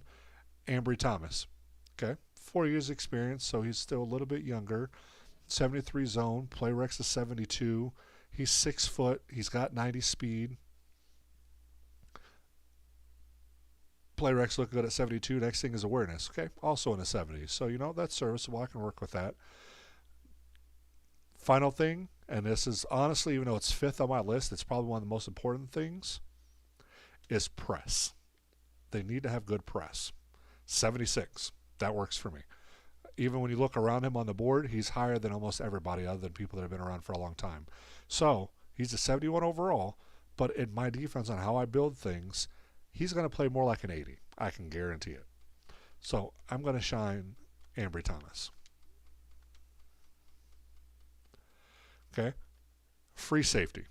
For a 3-4 storm like I run, that's run support. So the number one thing I'm looking for run support is tackling. I don't care about anything else. Speed, none of that. None of that matters. First thing is tackling. If they can't tackle, I don't need them. Plain and simple. It's a huge determining factor. So I go right to tackle. Best I got to work with the 70s. I will not even look at anybody below that. So I'm at my 70s. So we're going to look at Matthew Jackson, Rashad Torrance, Osling, and that's it. So after tackling, now the next thing we'll look at is pursuit. They need to have good pursuit. So 74, 75, 79. Jackson's looking like the best so far. But we'll see. So after pursuit, now I look at play rec. So that's the sniff out play actions as well. So then I go over to play rec. 59, not good. 56, not good. 58, not good. I wouldn't sign any of them just because of that play rec being that low. Maybe for a practice squad, but not for a starter or a rotational role. After awareness, though, for free safeties, after awareness, I would then look at acceleration for that downhill burst.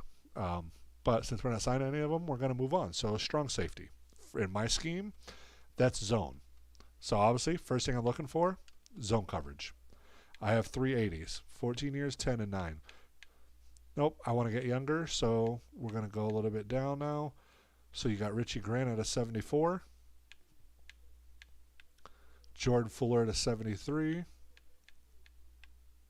Lewis Seen at a, 72. Trey Taylor,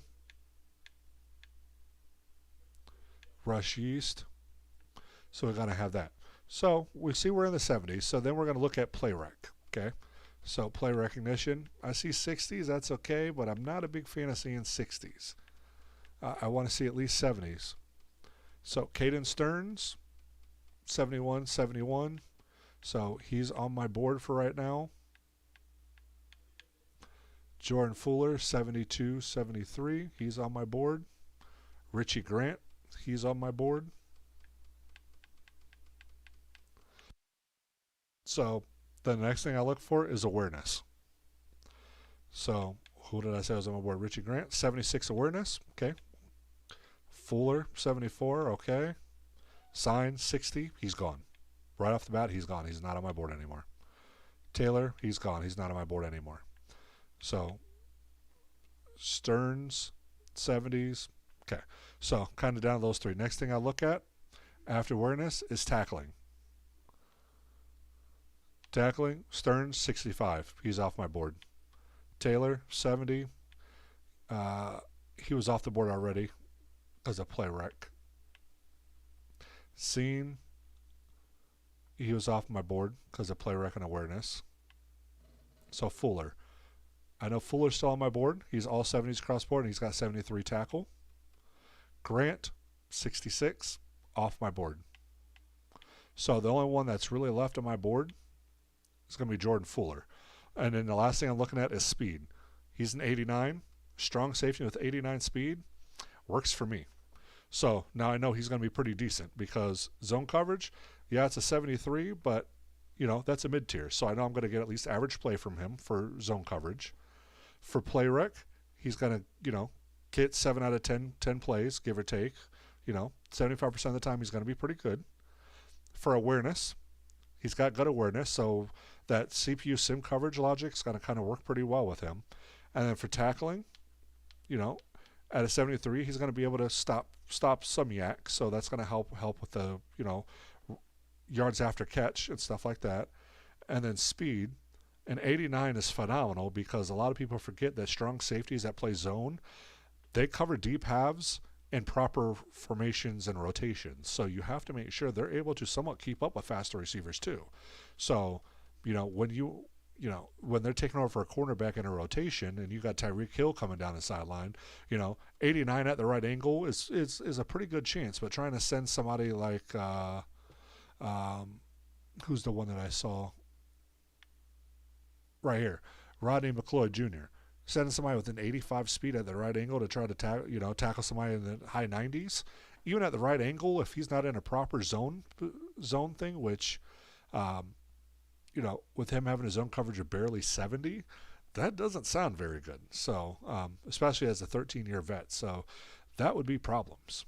See what I'm saying? So, only one I would sign here, Jordan Fuller. We're going to go ahead and bring him on board. Oh, look at that. He's got star development. Didn't even realize that. And then for kicker, no matter what you do, the only thing that matters for kickers and punters really is accuracy. Okay? You want good power, but accuracy is king because with how I have sliders, they're going to miss. Okay? When I do upgrades, 9 times out of 10, I only upgrade accuracy. Key reason is when you upgrade accuracy, majority of the time you will still get a power upgrade on the dev upgrade stuff. When you're doing the points, you know, the weekly upgrades or whatever you want to call it, you're still going to get power a lot of the time. So don't waste your upgrades on power when accuracy is king. Always upgrade accuracy, the power will come. Plus, you can always find free agents like right here. Boom, Joshua Carty. 79, pretty up there. I can focus on accuracy for a little bit. He's good. 94 kicking power. You know, if I sit here and sort my kicking power, he's in the top 10. So I'm not too concerned. But for kicking accuracy, he's top 3 who's available. You see what I'm saying? So I would definitely take him all day long, especially the fact that he's only 23. Absolutely. Let's sign him on board. And he's a star. I didn't know that either. Holy cow. Okay, same with the punter. Same thing. When I'm doing them, I look at accuracy. And then I look at age. I want a younger one, so best one for me is going to be Burnup. 75 accuracy, 90 power. We'll make it work. But people were wondering, well, why won't you go down and sign this guy Browning that's got 95 power and 74 kick accuracy? Okay. Another thing that I like to look at, okay, when I'm looking at them to make that determination, isn't awareness or any of that, it's hit power. Reason being, if for some reason you have a return, I will need hit power and tackling to be as high as possible, because 9 times out of 10, the kicker is the last option you have before it turns into a touchdown. So if they're tackling and their hit power isn't up there, you're going to have problems. So for me, for Burnup, he's got 28 tackling, 27 power, whereas Browning's 22 and 16. He's not going to hit very hard. He's probably going to get blown up. And then tackling a 22 to a 28, although it's still really low, that's a huge difference in tackling. So that's why I would take Burnup instead. So we're going to sign Burnup. Okay, so long snapper, the only thing I look for, long snap, I see 70s. I then go over here, I take the highest awareness. That's all that matters to me for long snappers. Their long snap rating and awareness. Nothing else matters. So for me, 62, he's 28. That's the best one I can find right now.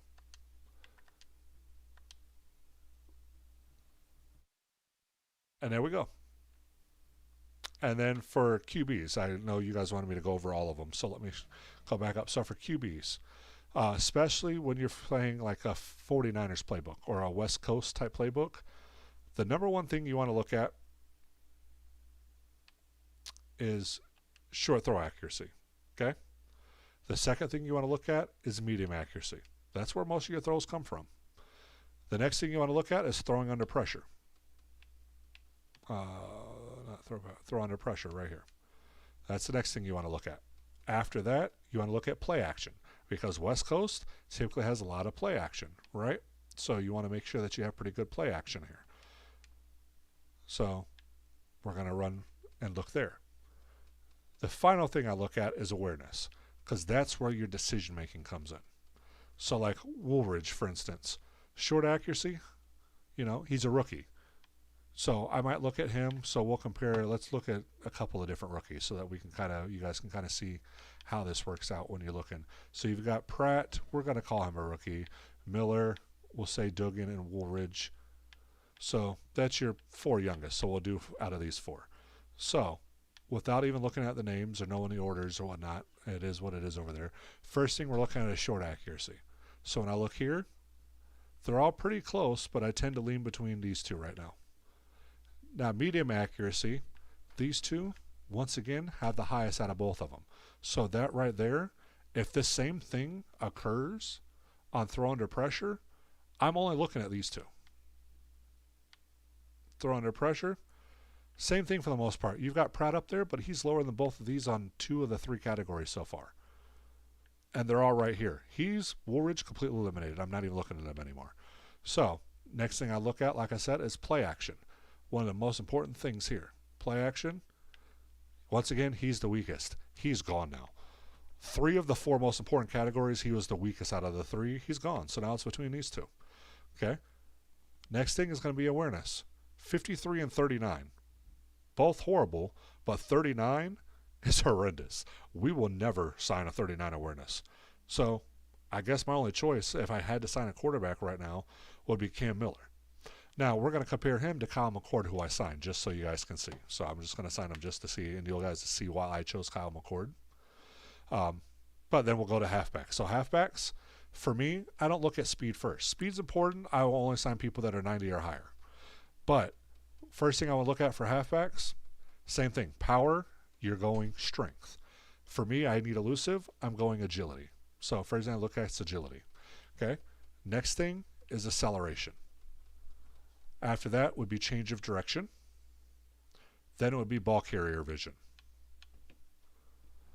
So just looking at the screen right now,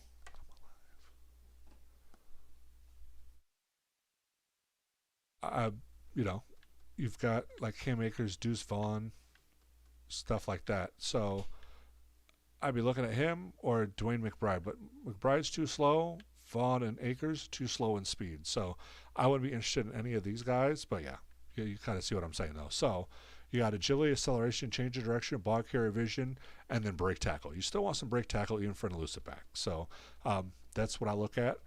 For fullbacks, I look at lead block first. Then I look at impact blocking, and then catching. I think I went over this one already, but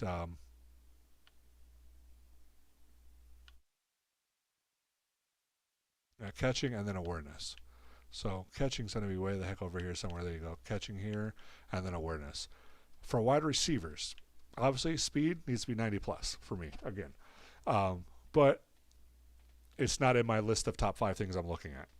First thing, short route running, especially in this, slants, drags, quick outs, stuff like that. That's what you want to see. So short route running is the first thing. Second would be medium route running. Third would be catching traffic. Next would be release. And then finally I look at awareness. Okay?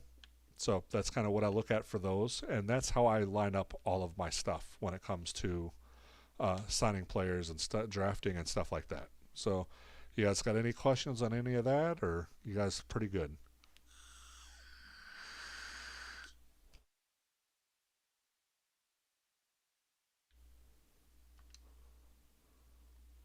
So then cutting players, so QBs. I don't like cutting from this screen. We're just going to go right into here because we're going to demolish this roster most likely. So QBs. So first thing, like I said, is short accuracy. Is what I'm looking at. They're all in the 80s, but right now Spo and Rattler's got the highest, but everyone here is a rookie, right? So next thing I look at is medium throw accuracy. So right now, Tyler Show is the leader out of all 3 of these. So next I look at throw under pressure. Second highest, but then you got Spencer Rattler. But right now I would still lean Tyler Show out of these. Next would be play action. He would lead, followed by Kyle McCord. And then it'd be awareness. Who's got the highest awareness? Show does. He wins most categories. He's going to be my starter. Okay? So that's what I'm going to have here. To find my second string, since they're all kind of, rookies, first years, I'm going to go through the same thing. So now out of these, who's got the best short accuracy? So right now, I've got Rattler kind of leading the way. Medium, he's 2 for 2 right now. Okay? After medium again, throw under pressure. He's got 3 of them again. Then it's play action. A little bit low. These 2 override that. So now I have to check how different is the medium and the short accuracy compared to what I'm seeing with the play action. Is it worthwhile? Not really quite yet. So we're going to look at awareness now. So we're going to see awareness. Well, he's good, but he's got the weakest awareness. He's gone. So Cam Miller, he's gone right off the bat. Like, he's released. I don't need him. But now out of these 2, so again, awareness, McCord takes it. So he's up 1-0. It's 1-1 with short accuracy. It's 2-1 with medium accuracy. Throw under pressure, it's 3-1. Play action is 3-2. Okay? So at the end of the day, Rattler still wins. But my final thing is this. He wins 3 out of the 2 categories, but he's also 2 years older. See what I'm saying? So I might differentiate that, but at the end of the day, I'll probably keep Show and Rattler, and McCord's going to go to the practice squad. So I don't think I can do it just yet because of the week it's in, but he'll be my practice squad QB.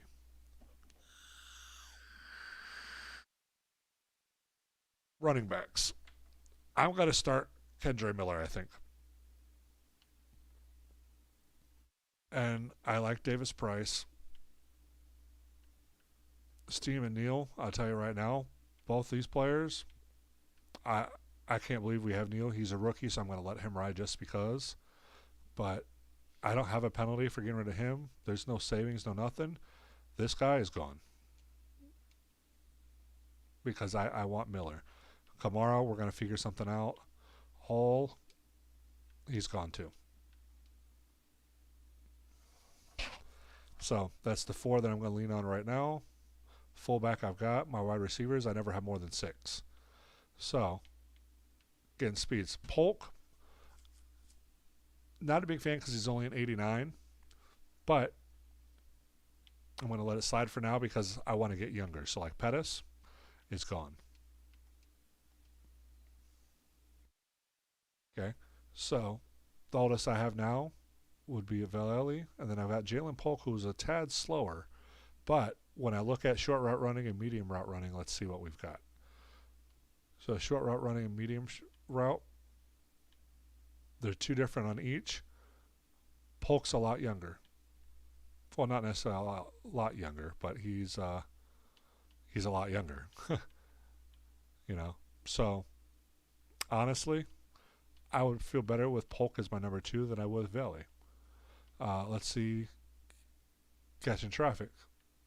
About the same, so not too bad. What about release? He's got a better release. Awareness is almost the same. So when you boil out the age and I'm trying to get younger, they're the same exact rating. Vallely, you're out of here. So this is what I'm looking at now.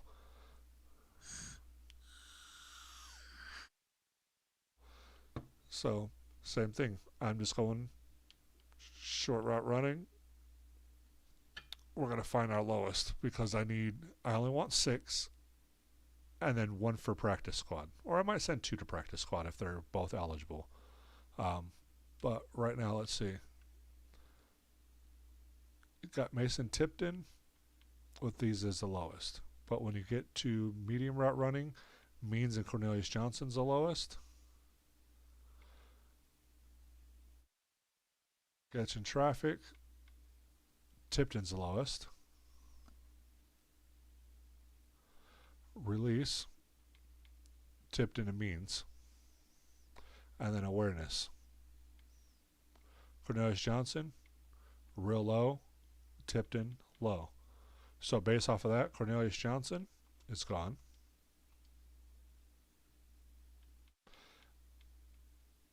And we're just going to get rid of Tipton for now. So that's what we're running. So our 6 right now, we're going to have Chris Olave, Jalen Polk, Trey Palmer, Terrence Marshall Jr., Bub Means, and A.T. Perry for now. Tight end.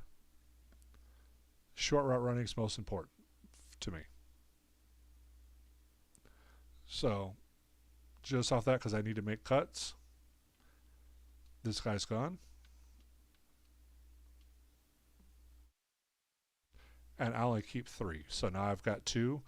So I'll look at the bottom 3 for now, which would be, looks like Stoll, Lachi, and Moreau. Okay, so now we're going to go to catching traffic. Well, the lowest one's going to be Lachi with Taysom Hill. So when you look at the ages, huge difference here, right? I might take the penalty and just get rid of Hill. You know, some Saints fans might hate me for that, but see, what's run block and awareness look like? Awareness, the worst is Stoll at 65, and then run block.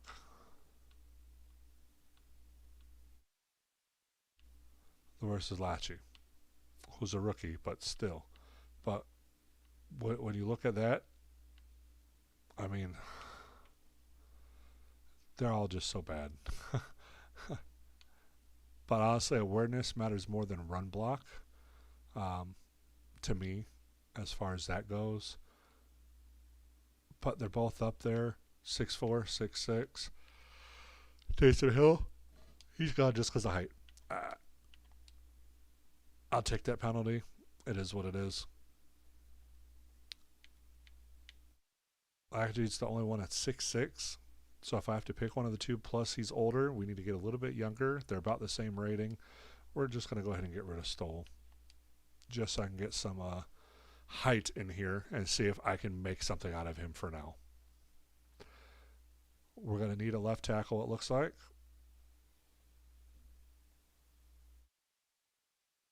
Or do we? So agility. Those are the best two that I've got, 23 and 28. Fuaga's a starter, obviously. Young's a backup, so we're going to look at these two. So Richards or Truss. Let's look at run block finesse.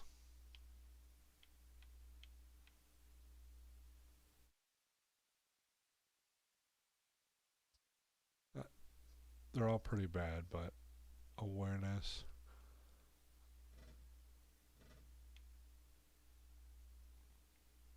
Okay, Truss is gone.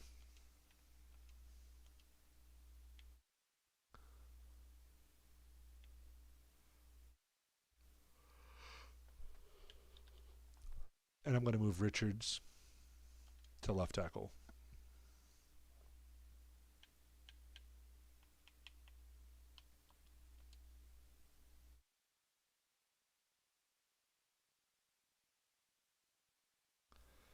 Okay, now we have guards and centers we have to figure out. We already went over Lamia. I like him. So centers, we got McCoy. You know, I want to get younger. We need to clear some salary cap, stuff like that. So we're just going to go ahead and get rid of Fortner. Since we have a starter, I ain't worried about it. And then we're going to go ahead and get rid of Clapp. We're going to release the Clapp. Free up some cap room there too. For right guard,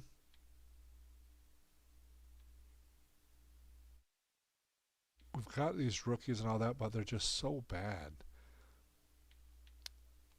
Like I said, this might not be full realism. I just want to get a better starting ground based off of what I like. So let's look at agility. 41, Simpkins, gone. You're not agile at all. Can you even get off the couch? So, oh, nice, dude.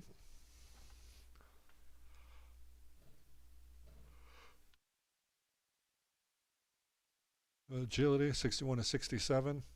Run block finesse. 82 to 65. Salvadiri, sayonara. You're out of here. We'll take the cap penalties. We're already in cap hell anyways. So now we've got our O-line. So right now, this is what we're running with on our offense. So you're going to have Shell, Rattler. I'm going to send McCord to practice squad. Have Kamara, Miller. Going to send Neal to the practice squad. And then we're going to have Davis Price as our third. Fullback, you have Jacob Johnson. For wide receivers, we're going to have Chris Olave, Jalen Polk, Trey Palmer, Terrence Marshall Jr., Bub Means, and A.T. Perry. For tight ends, you have Juwan Johnson, Foster Moreau, and Luke Lachey.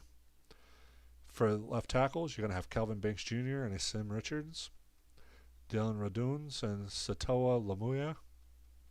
For center, you have Eric McCoy and Dylan McMahon. For right guard, we're going to have Cesar Ruiz and Ricky Stromberg. And then for right tackle, we're going to have Talise Fuaga and Landon Young.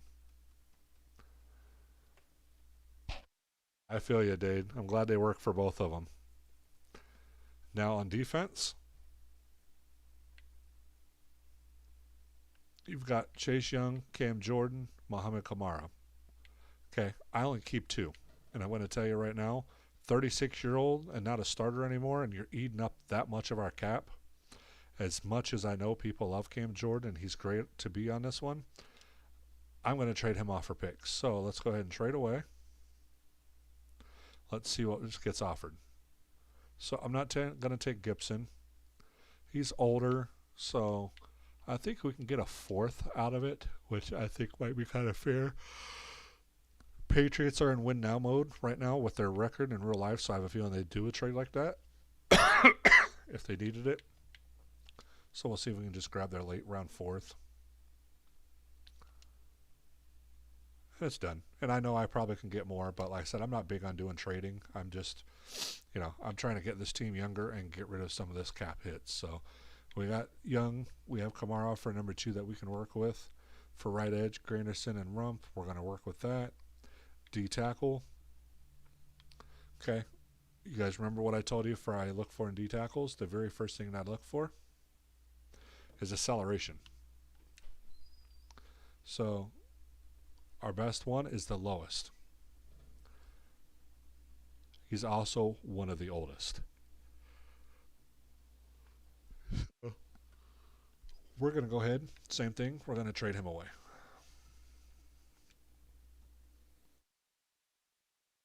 So let's find a team that really needs a D tackle.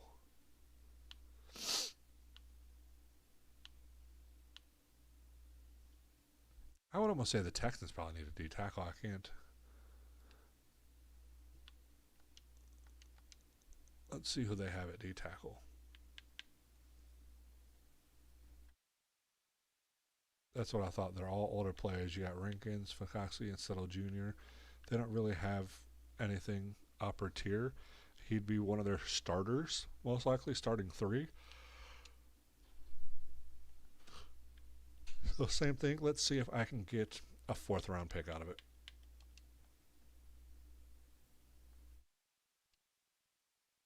And they do. So I'll take the 4th round pick. Okay. Acceleration, Boyd.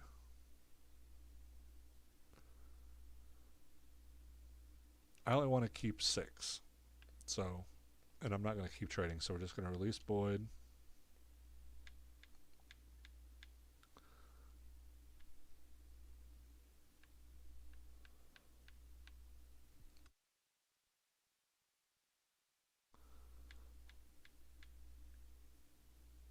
I'm going to release Williams.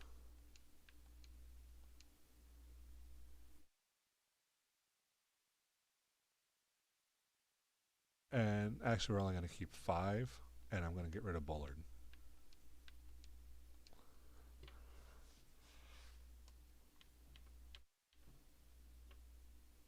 So that's what I'm going to run with for D tackles for now.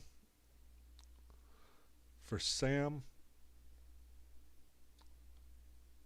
block shedding and tackling. So let's see. I'm going to transfer him. Let's see. For his zone coverage, what's his zone coverage? 64. So yeah, he's definitely not a. And I'm only going to keep 2 and 2. So let's find the 2 best zone coverage here.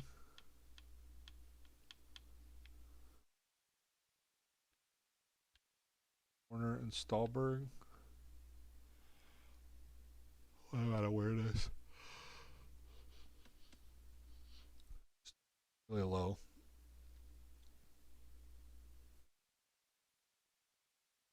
It's also a rookie, but still.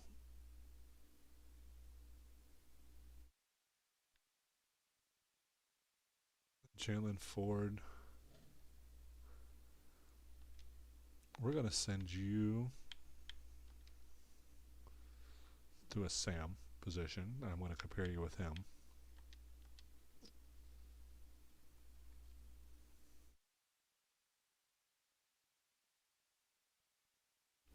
We have DeMario Davis, Stutman, and then Barrett. So let me look at zone here.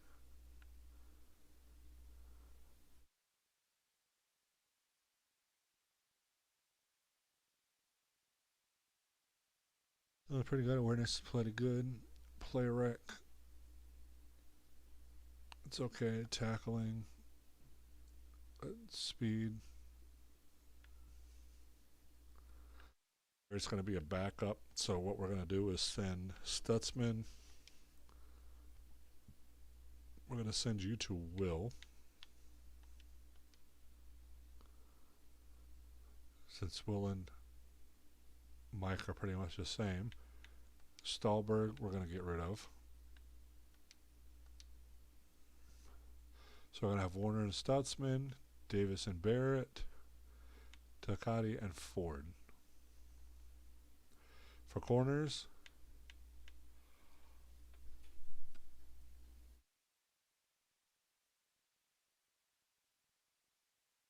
we need to get younger. And we need to have good zone players. So we're going to see zones. Rashawn Wright's the worst. And then let's see play rec. 64, he's still the worst there. And then awareness, he's still the worst. So he's just bad in all aspects there. So we're just going to release him.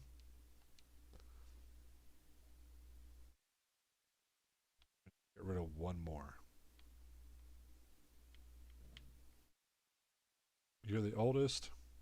You're the slowest. Let's just get rid of you. I'll take the hit.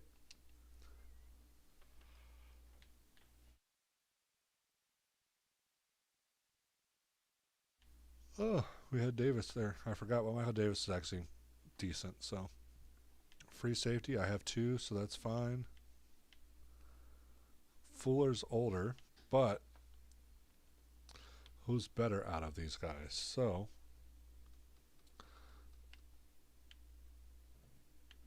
Howden is not necessarily run support. He's more of a zone.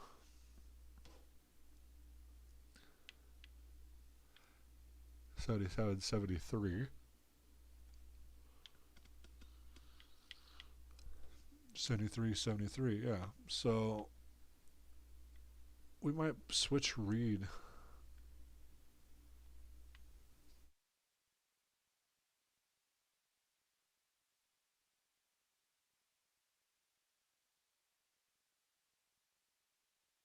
I think we're going to edit this. Do strong safety for a second just to see some stuff compared together. Same with Howden. I'm just going to put them all to strong safety just for comparisons for a second.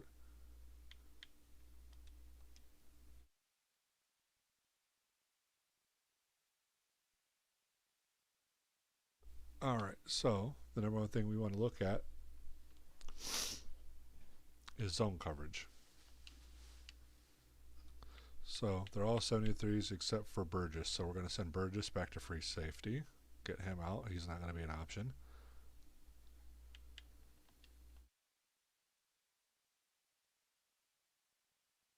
Zone, I want play rec.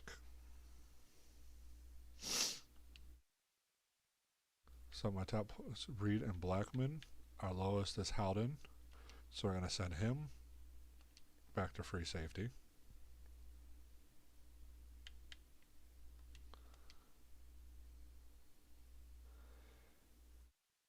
To play rec, it's awareness.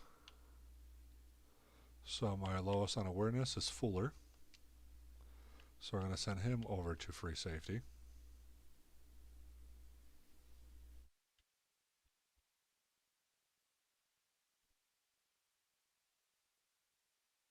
Then it's tackling.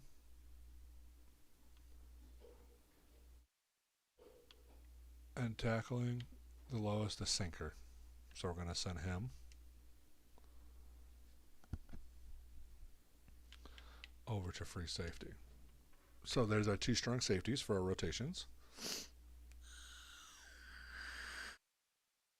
And I have Reed and Blackman. For free safety, tackle's number 1. So the lowest tackler is St. Cyr. He's gone. He's a rookie.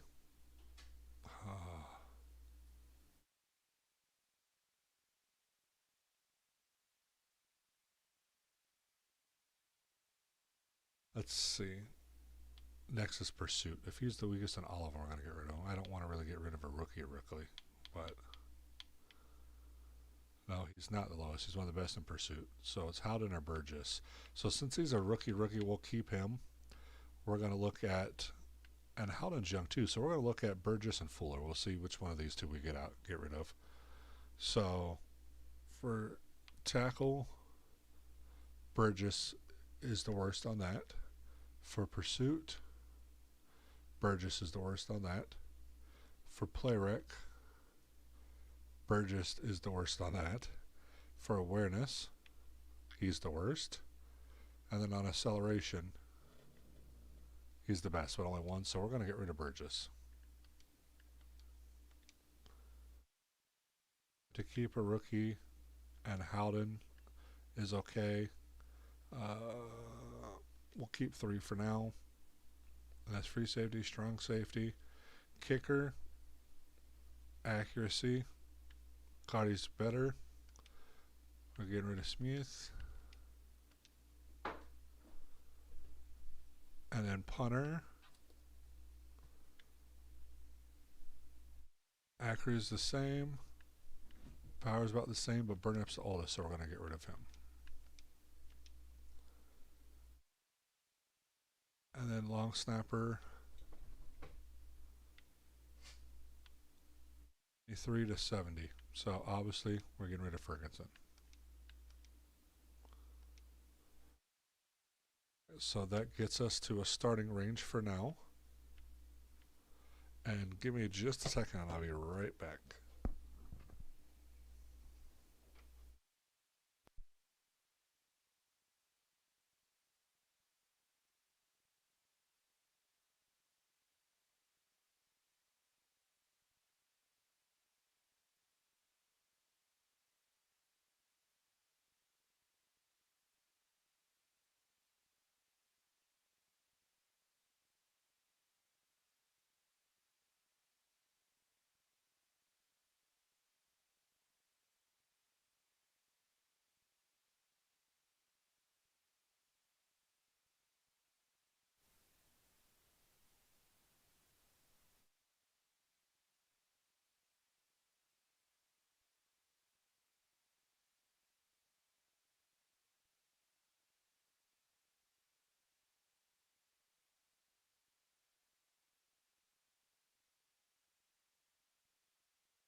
All right, I'm back and forth right now because the wife's getting ready for work. So just bear with me as I'm back and forth. I'll start the game here in just a second. So let's go into weekly strategy for those of you that were interested in that.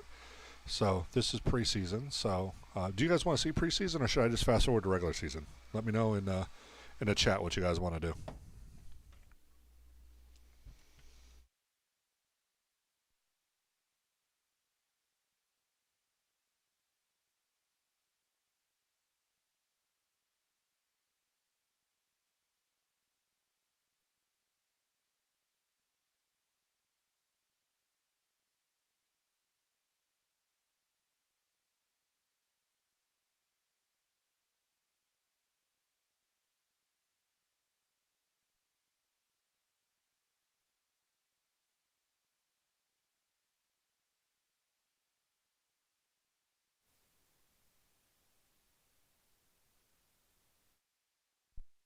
All right, so regular season it is then. So let's go ahead and I'm just going to advance weeks this way. We're still going to do weekly strategy for fatigue purposes and stuff like that. And none of this really matters, but the fatigue and stuff does. So everybody should be fully healthy. Yes. Defense. Yes. So I'm not going to use any of these for preseason since they really don't matter for preseason since I'm simming. So we'll just do that. And yeah, we'll work with those. So simulate training.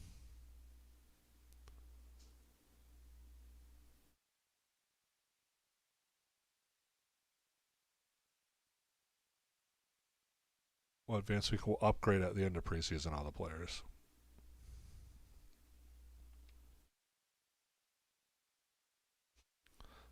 Alright, so weekly strategy again for this one. I'm going to take all these out.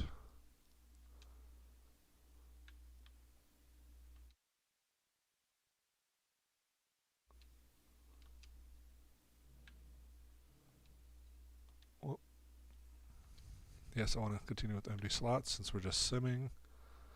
Because I want to just pull everything out.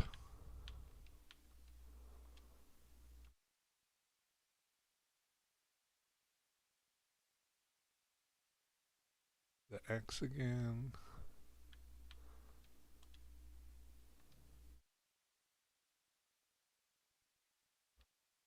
Check these. So everybody should. Oh, there we go. So Sim Richards, yellow. We're gonna half pad him. Eric McCoy, we're gonna half pad him. Fuaga, we're gonna half pad. Shepard, we're gonna half pad. I only half pad yellows, and then if they're 1 or 2 bars, that's when I'll rest. Otherwise, they stay full pads for 4 or 5. So we're going to simulate.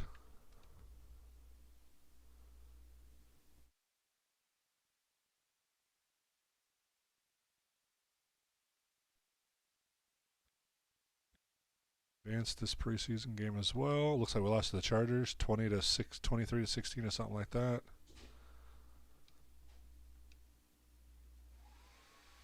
And we lost 19 to 8 to the Jaguars. And now we'll do weekly strategy again for the last one. I'll leave them in this time.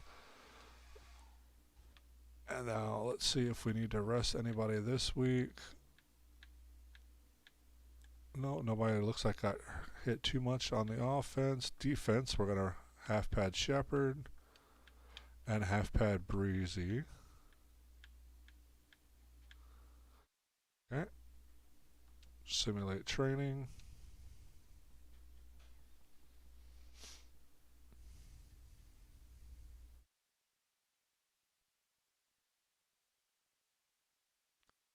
Advance to the bye.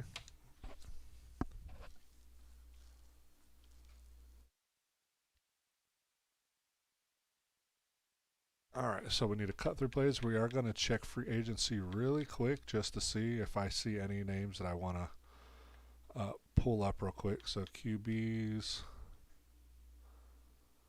No, halfbacks. I do like on a practice squad.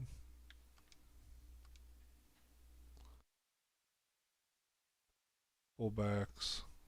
No. Wide receivers.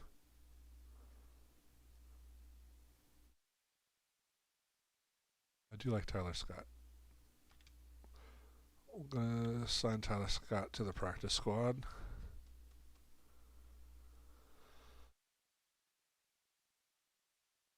Tight ends.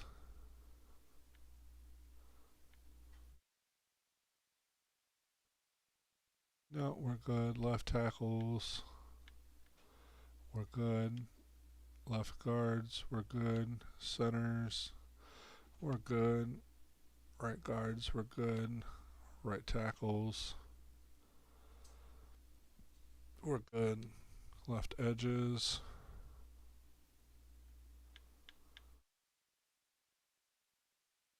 Huh.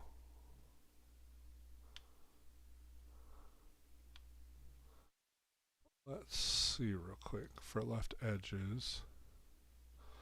Let me pull up acceleration and let's see if any of the youngsters are there. Bo Richter, Isaiah Foskey. What about finesse moves? 62 really low. 74, so Richter's kind of up there. What about block shedding? 71. Okay, awareness is low. Yep, that's not going to work. So no, we're good on left edge. D tackles. Glass Campbell's available, of course.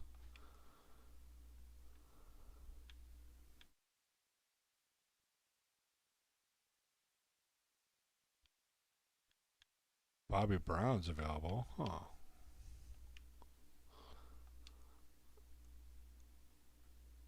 He's not very quick, though.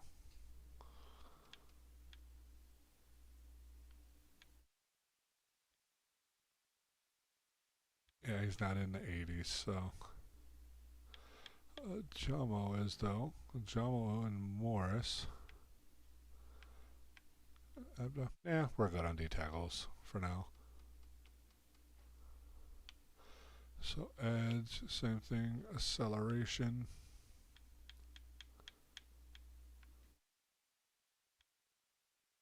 Nick Hampton. Wheat and Ojabo. Ojabo.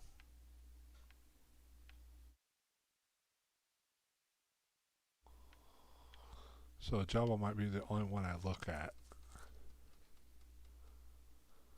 What's his block shedding look like? 68, kind of rough. Awareness is pretty low. Pursuit. I'll compare him, so I'll sign him just for now, just to compare.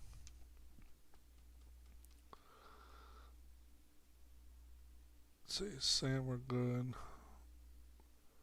Mike, just gonna look at ages for now.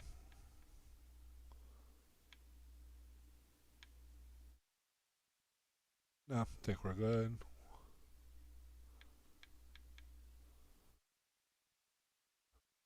We're good. Corners. Oh, Calaringo.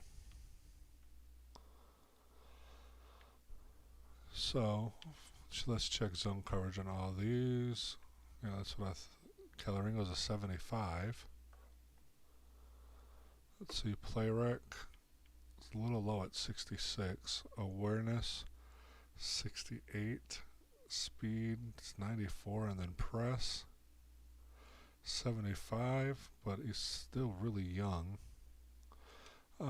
Let's go ahead and we'll sign him in maybe look at him. I don't think so. I think we're going to cut him, but I'm just going to take a look anyway.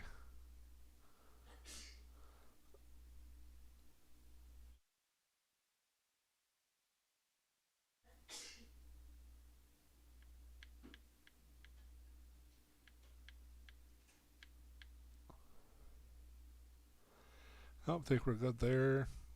Alright, yeah, I think we're good with that. So let's go ahead and look at our players. So NFL rosters.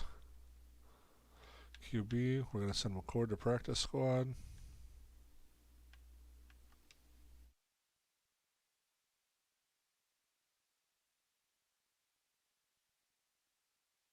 We're going to send a practice squad.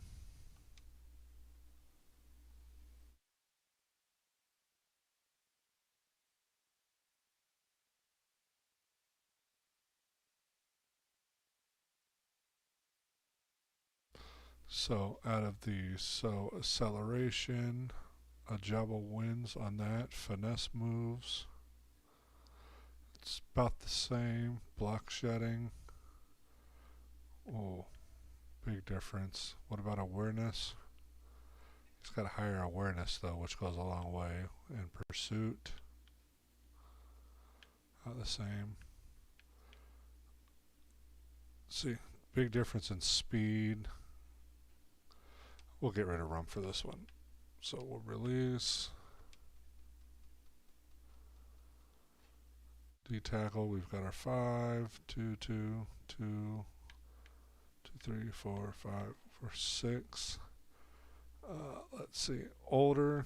Just gonna rid of Davis.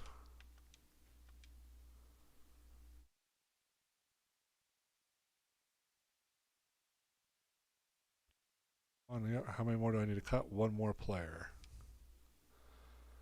We'll just get rid of another. We'll get rid of the free safety. We're going to go ahead and get rid of Fuller, since we're going to work with the rookie anyways.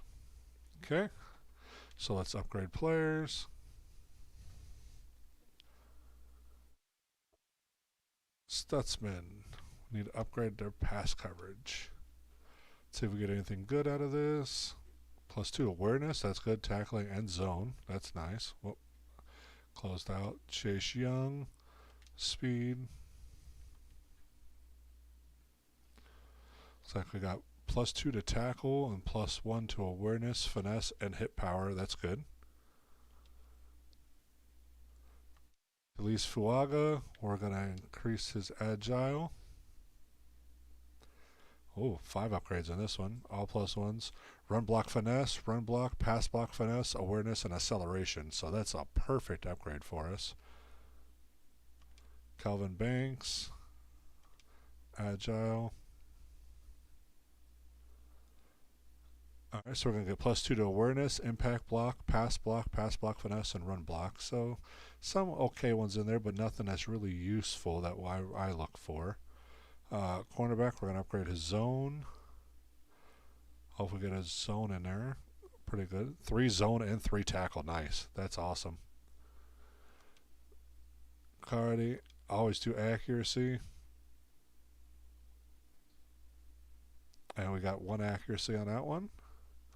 Trey Palmer, we're going to do playmaker. And +2 to deep route, juke move, release, and short route. Short route and release is phenomenal. And then catching traffic is great. Ball carrier vision, awareness is good. Spec catch, so pretty good, solid upgrade around there. Stutzman, again, pass coverage.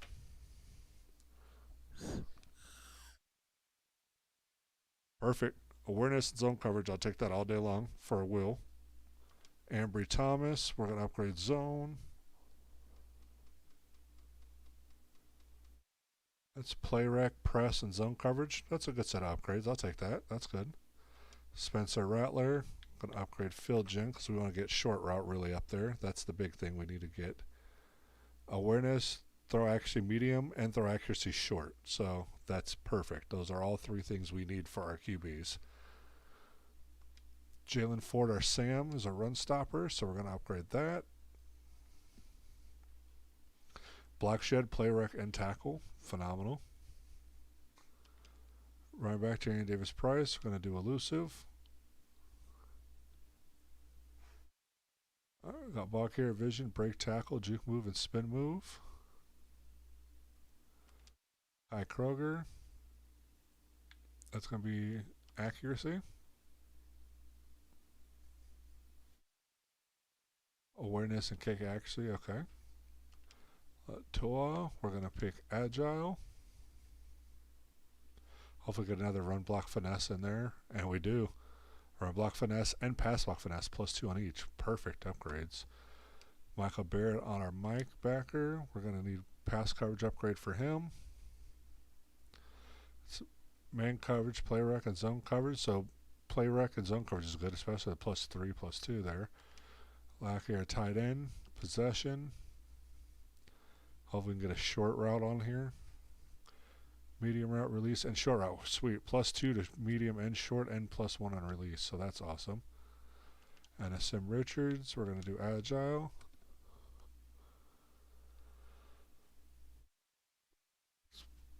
Finesse again. Perfect. Alright, so there is that. Practice. Yep. On our active rocker, that's correct. GM's office. Depth chart. Confirm. And then let's look at the overall preseason stats. Let's see who was better. Let's see 2 and 1, 1 and 2, 52 and 51. Yards per attempt, long, the same. Sack more, 3 games. 109 downs. Threw a lot more, and he was better off. So we're going to go with Show as our starter for the rushing game.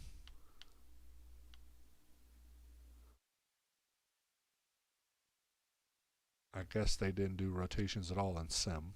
Hardly. So we'll need to look at that.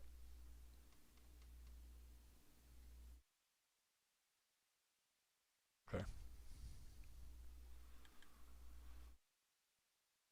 So GM office, depth chart. So what I want to do is we're going to keep Show at number 1. At 2, we'll keep Miller. We'll keep Kamara for now, see how he does. Fullback, wide receiver, Olave, Polk, Palmer. Yeah, that's good. Johnson, Maru.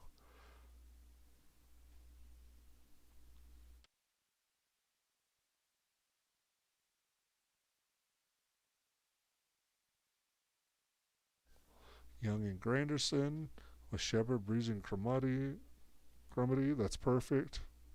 Sam, that's good. Mike, Davison, and Barrett. Warner, and then Stutzman. McKinstry, then Taylor. That's perfect. Sanker and Howden. Reed and Blackman. Alright, so now the only thing I need to check, kick return.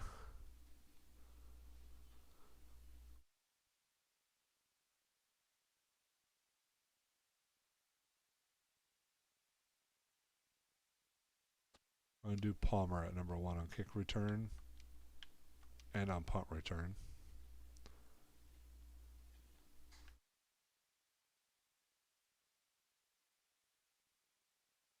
That's interesting for kickoff specialist.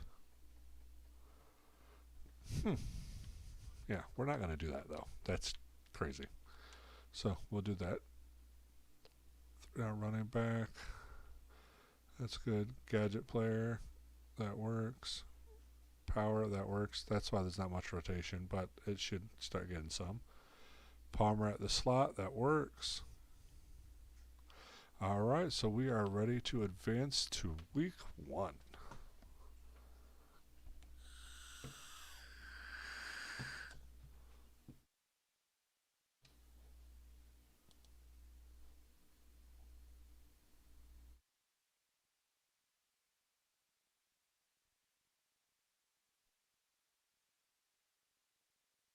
Alright, so no unlocks.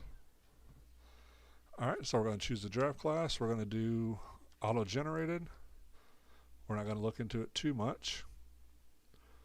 For scouts, we're going to go off a region breakdown.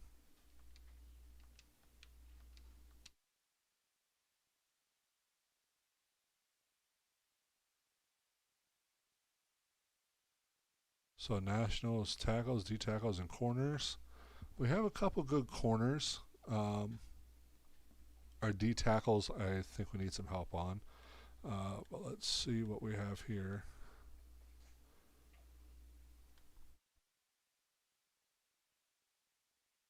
Get another wide receiver here. So we're going to do a 3-star wide receiver.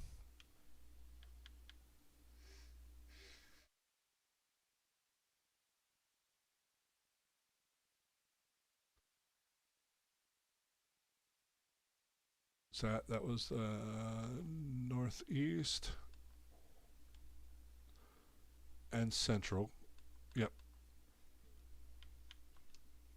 So let's do another 3-star receiver. We'll have to do it this way, and we'll do it with a corner.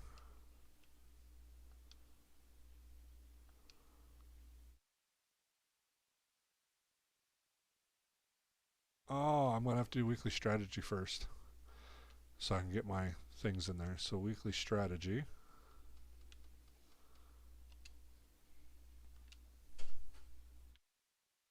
Let's get out, out, and out. So staff loadout, we're going to do scouting. For defense, who are we playing again? I didn't see who we were playing first. I didn't even look. The Cardinals. So let's shut down their run game is what we're going to do. So defense, we'll do ground guardians, and then inside stuffed. For play sheets, West Coast and the 3-4.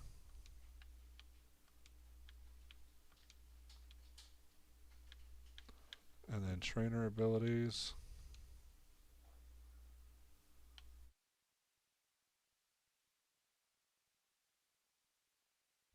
Let's reduce injury chance.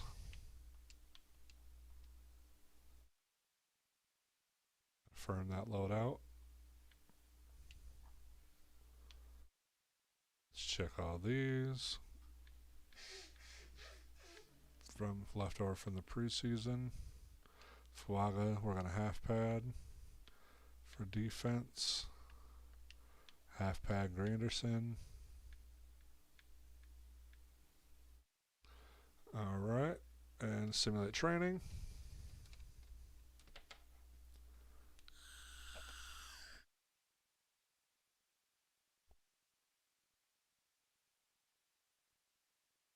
Alright, now I should be able to do the third tiers.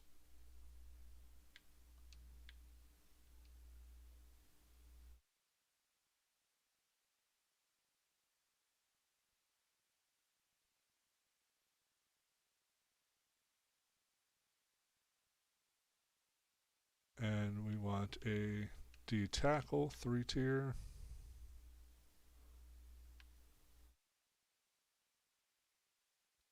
One option. Okay, so for the D tackle, we're going to assign him to national. And then wide receivers was central and northeast.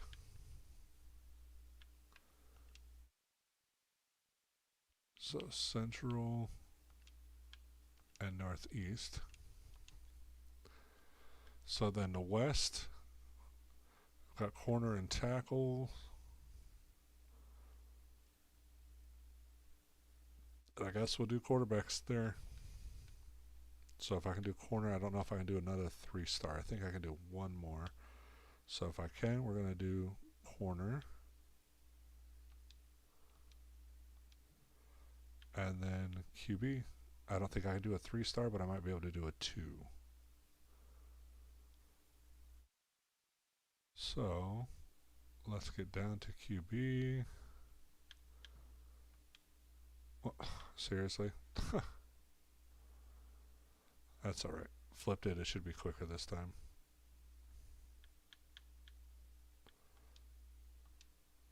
Yeah, I didn't think so. So I can do a 2-star. There we go. So QB is going to be southeast. And this is going to be the west. So there we go. And we have no reds on the board, so that's perfect. So we have our scouts done. Let's upgrade players.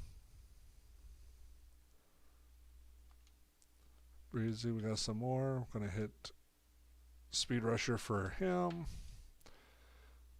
Call him block shedding, finesse moves, and play rack. Perfect. Have a +3 on finesse. That's awesome.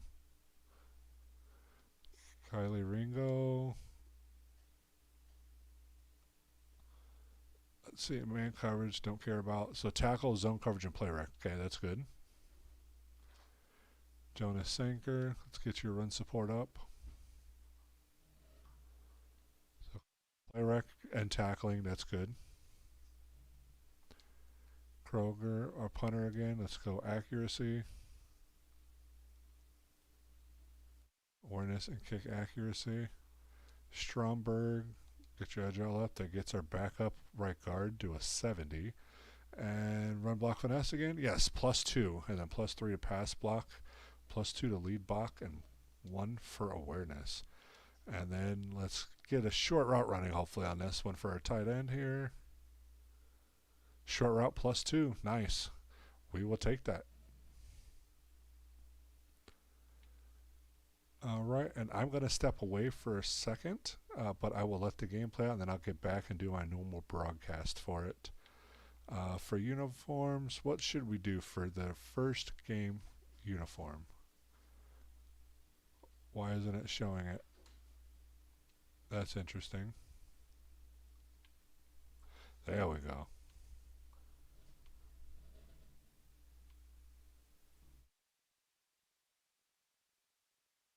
Should we do color rush?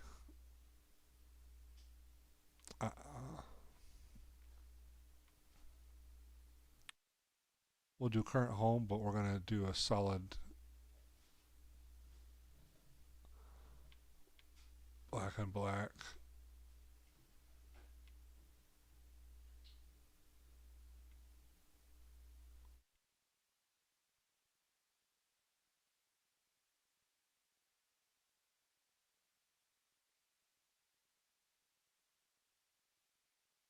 That. And then CPU uniforms.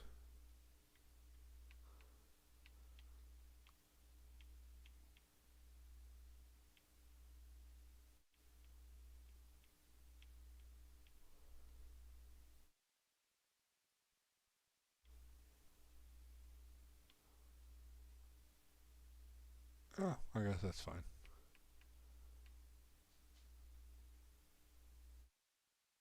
And ready. So I'll set this to the slow sim for you guys to see. And then, like I said, I'll be back shortly to broadcast it. We'll watch the entrance though.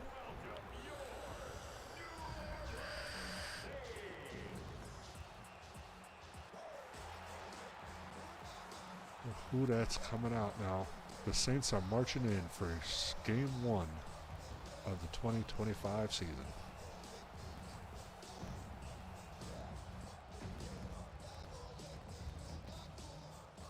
Packed out crowd. Yeah, get coffee. You're gonna need it. I'm gonna need it too. I'll probably make a cup. I'll probably be going to bed after this one game though, and then I can get back on tomorrow because I do have work. But we'll do one game. Slow. Let's move forward. And you guys enjoy, and I will be right back.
and 10 at the 38-yard line.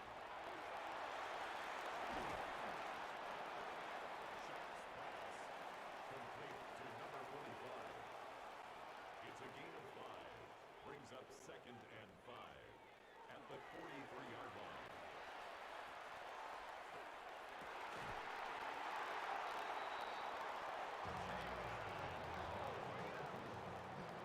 It's a gain of 18. That's good for the Saints.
over first and 10 at their own 2-yard line.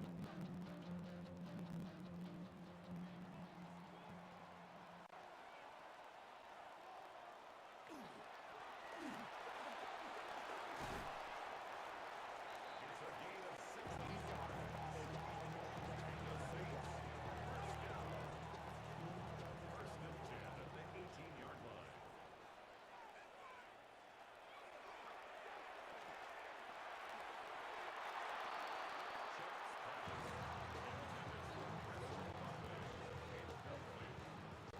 Jalen Thompson on the coverage.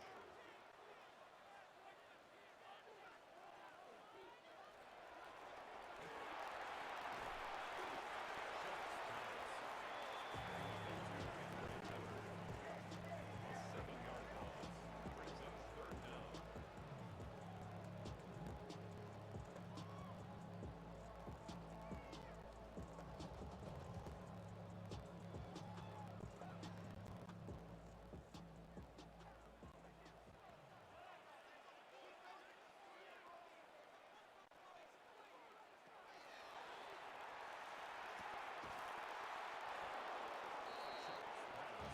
Intended for Chris Olave. Incomplete. It's now fourth down.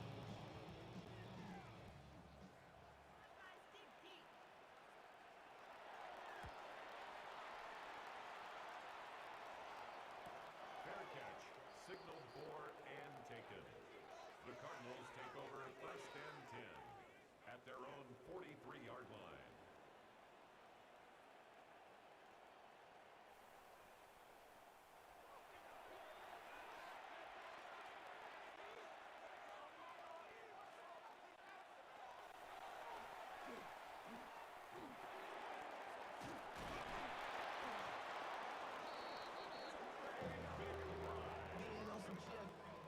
It's a gain of 11.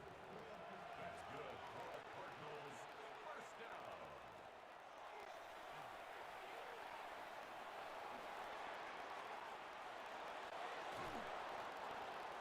James Conner.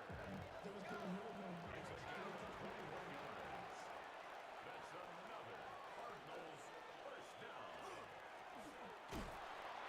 James Conner with 2 yards on the pickup. It's second and 8 at the Saints' 24-yard line.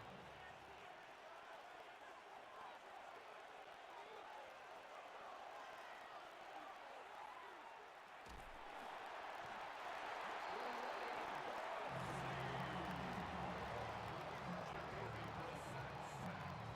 A loss of 5 yards. And it's third down. Third and long. Brissett's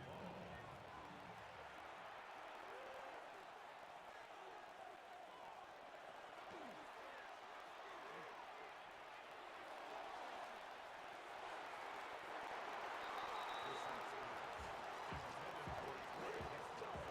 Incomplete. Chad Ryland on for the field goal. A 46-yard attempt. The kick is good. Makes the score almost 10. Saints defend. Chad Ryland to kick it off for Arizona.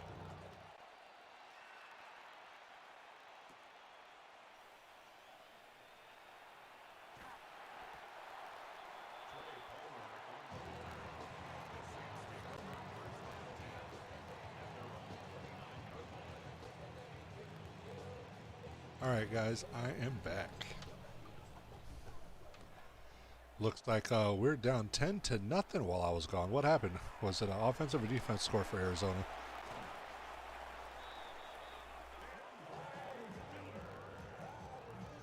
A gain of 12 yards. Regardless, here we go now. Looks like, First down. is that Rattler in there? I thought I had Shellstar. Did he get hurt?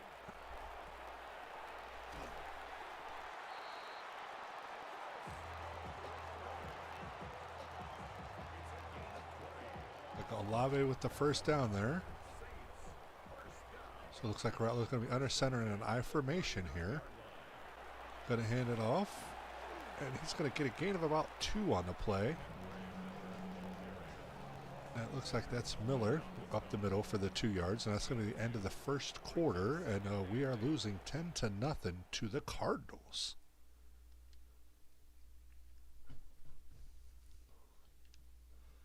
So on to the second quarter. Field position flips. It's going to be a rat liner center and offset I formation here. Going strong on the left side. Got to hand it off the middle. It's going to be our fullback for a gain of about 6 on the play. Or sorry, that'd be a gain of 4. Now it'll be a 3rd and 4 at the 33-yard line. Going trips to the left here. Just going to take it. He's going to get met for a sack. Man. Robinson came right up the middle and just smashed through the line. He had an opening. And, oh no, it is Shell back in there. Okay. I thought I saw Rattler in there earlier. But that's going to lead to a Saints punt on a 4th and 10 now at the 39. I don't know why we're punting when we have a field goal kicker that could make that. But nonetheless, it'll now be Cardinals ball. Looks like Brissett's starting instead of Murray. So it'll be 1st and 10 for the Cardinals. They're going to send their running back in motion. Big snap. He's got a pass across the middle. That's broken up on the hit. Great job by our defense there, by Warner on the hit. So it'll be 2nd and 10 now.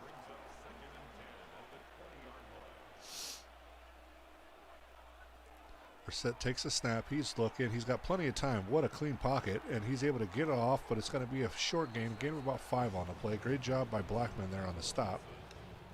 And we're going to force a 3rd and medium for the Cardinals. Brissett's pretty accurate at times, though, so this shouldn't be too hard for him to get a first down. And he's going to get one. Wide open play there. Looked like almost a type of wheel route to Connor over there. And it'll now be a 1st and 10 for the Cardinals at the 35-yard line. This is not how we won our first game of the season to start out, but we are losing. So another shout out to Connor for a 2-yard gain on the play. Has our defense been able to get any pressure? Have you guys seen that while I was away with the wife going to work and whatnot? Let me know in the comments what's happened so far to get those 10 points for the Cardinals.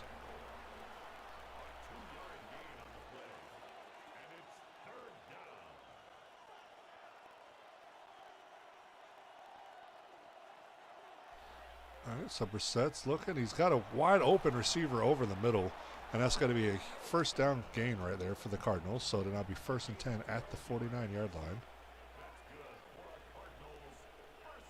Send a man in motion. Going to fake the handoff, and he's going to get slammed as he gets the ball away just before going down. It's 2nd and 10 now.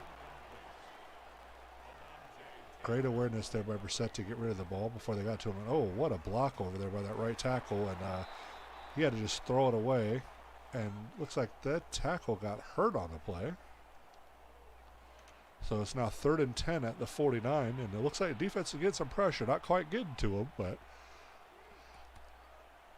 looking good. Send a blitz, and we are going to get to him that time. And he's going to fumble. And we're able to recover it for the Saints. And it's going to be Saints ball, 1st and 10 at the 41. And that was Chase Young coming in off the edge. Or was it Young that recovered? I didn't get to see what number it was. That forced the fumble. But regardless, it's 1st and 10 at the 41. Show's going to send a man in motion. Going to take the snap. He looks. He's got a connection over the middle for a 3-yard gain on the play. So it's 2nd and 7 now. From at least since I've been watching, this is the best field position we have had so far.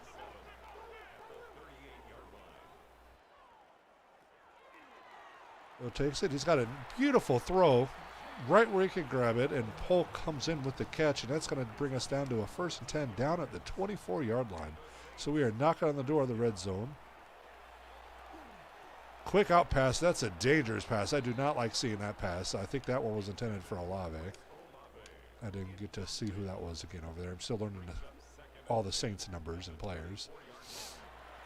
But Show's got plenty of time. He gets a pass down to the back of the end zone, and it's going to be broken up on the hit. He had Juwan Johnson in the end zone, but he couldn't hang on through contact. So it'll now be 3rd and 10 at the 24. Nice to see that attempt, though. Nice shot. It's going to take about a 7-step drop on this one. He's going to shoot it out, and it's going to be overthrown out of bounds, and it's going to force a Saints field goal. This will be a 41-yard attempt from the right hash. The kick is up, and the kick is good. And his first field goal of the season. And it's now 10-3 Cardinals. 7:37 left to go here in this first half. Cardinals are up 10-3, and now they have the ball once again. 1st and 10 at the 27 after that return. 100 total yards is pretty close, 115 to 106. Brissett's going to do a quick pass out, and it's going to be brought down quickly. I think that's Marvin Harrison Jr. on the catch. It's going to be 2nd and 8 now after that gain of 2. Brissett's going to be in shotgun. He has a single back to his left. Takes a snap. Single back goes out. He's going to throw it across the middle, and he's got an open receiver.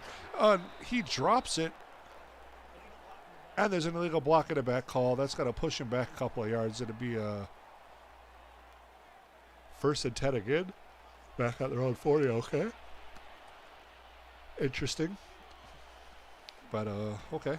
And what a job by our defense line in there. Interrupted the handoff. They couldn't get it off, and Breesy gets in for a sack. It's now 2nd and 14 after that 40-yard loss on the sack. Time's ticking. We're almost halfway through this second quarter. Brissett's alone in the backfield in shotgun. Takes the snap, pump fakes, gets out. There's a flag on the play. That was a hold that I could see with my own naked eyes here. And so that's going to be coming back. Going to force a 2nd and 24 now.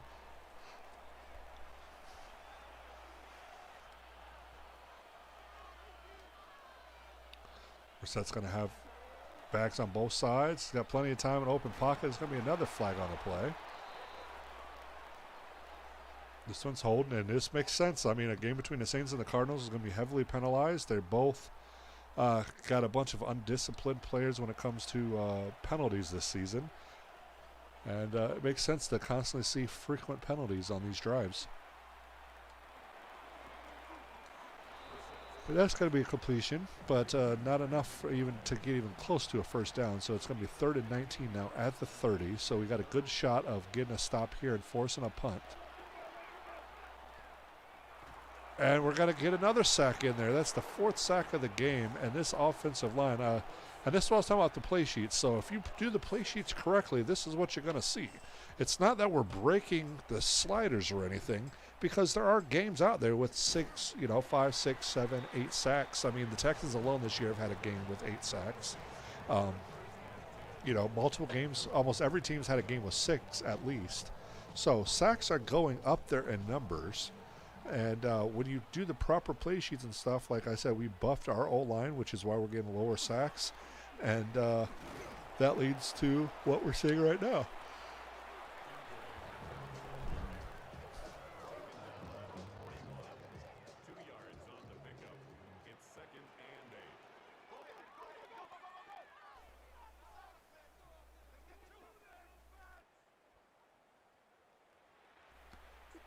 Yeah, that might just be a glitch in the system. You might need to reset it. Make sure whenever you log into the game, you always make sure you sign out completely and have to watch the main menu first and then refresh the gameplay settings when you get in, because sometimes the AI does like to mess things up on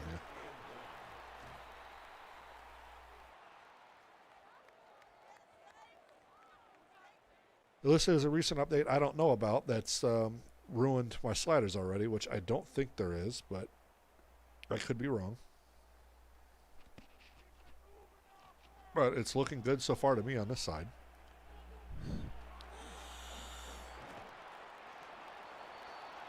I've seen so far it's looking just like real life. I mean, it's halftime, 2 bad teams for the most part. It's 10-3. You know, we've seen sacks. Looks like there was an interception or something earlier, a fumble. We had a fumble. There's attempts, there's drop passes. I mean, it's...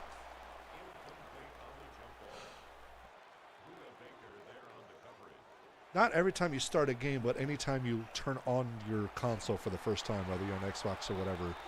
So, like, when you get, like, for the Xbox, when I click on Madden, it will either say resume or it will say play. And if it says resume, then you're still not technically reset.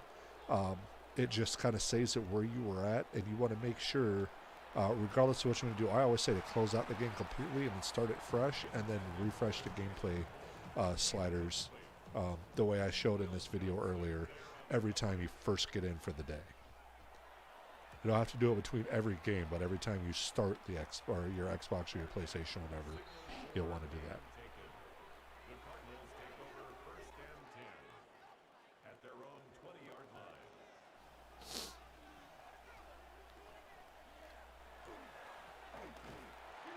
And what a stop there by our defense to force a 2nd and 9 here now.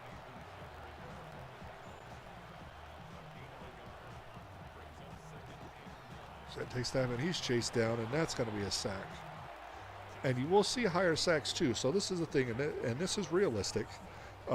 McCarthy's evidence of that from his we let the Bears, I think, get him 6 or 7 times. So when you have a QB with lower awareness, like Brissett, I want to say is like in the 50s if I remember correctly, they're going to take more sacks because they don't have the awareness to move around, and especially when they're not as mobile. You're going to see that happen. And it's just like in real life. I mean, how many times was Cousins, when he was a QB, hit or pressured? You're going to see it more. And more as the games go on, 6, 7, 8 sack games are starting to become fairly commonplace. So I didn't adjust them too much. You'll normally only get 2 to 4, but there will be games where you see 6, 7, 8 sacks, and those aren't outliers. They're not broken sliders. That's just realistic. That's an overpowered D-line overpowering a weaker O-line.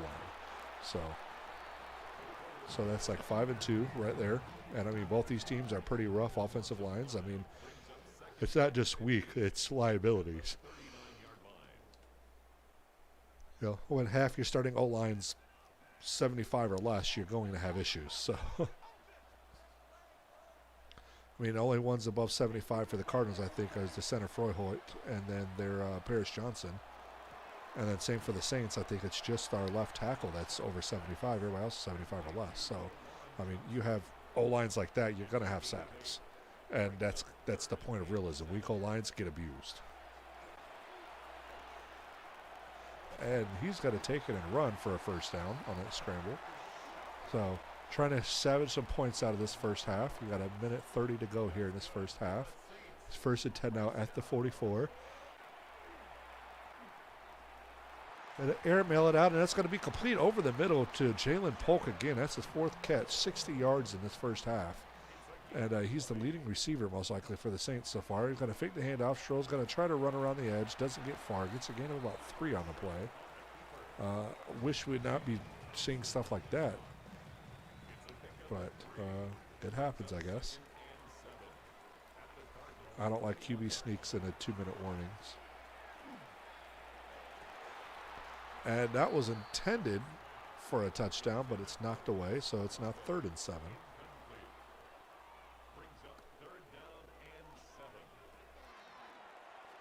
His chance here. Goes for the first down, and he's going to be down at the 2-yard line. Jalen Polk with his 5th catch again for a gain of 19. And a timeout's taken. 47 seconds left to go. We're at the 2-yard line, and we could very well tie this game going into halftime. Got to hand it off, and he's got to get stopped. This is going to be a loss of 2 on a play. Saints call another timeout. This time, Show's got to come out in an empty backfield. Takes a snap. Doesn't have time anymore. The sack rush came through quickly. Now we have an injury on the field. That's Nolan, who's one of the ones that hit him. And now we're at a 3rd and goal from the 10 after the 3rd sack for the Cardinals this game.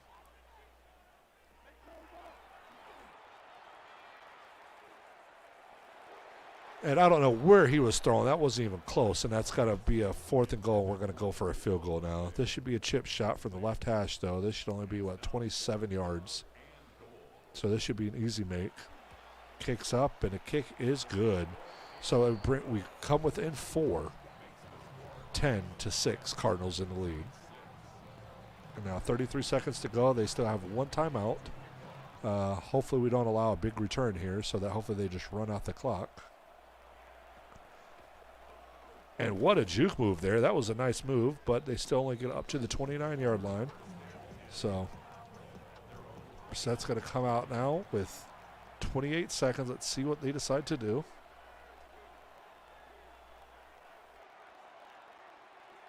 Brissett's looking. He's got to pass across the middle. They're met as soon as it gets in, but he's able to hold on. And they call their final timeout, so it's now 1st and 10 with 22 seconds left to go. Or 21 seconds left, and at the 44-yard line, so not in field goal range yet, and we need to keep it that way. We're only set in 3. We dropped everybody else in coverage. Brissett looks, he's got it, and it's got to be out of bounds, incomplete, so 2nd and 10.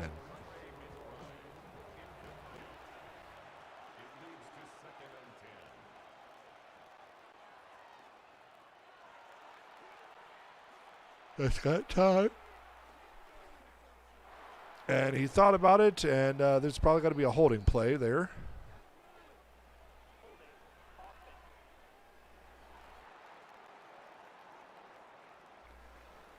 So 9 seconds left, 2nd and 20. And 3 men lined up in the backfield. They're going to hand it off to Connor, who's going to rumble and tumble his way to an end of the half. You guys want to watch the halftime report, or should we fast forward through it?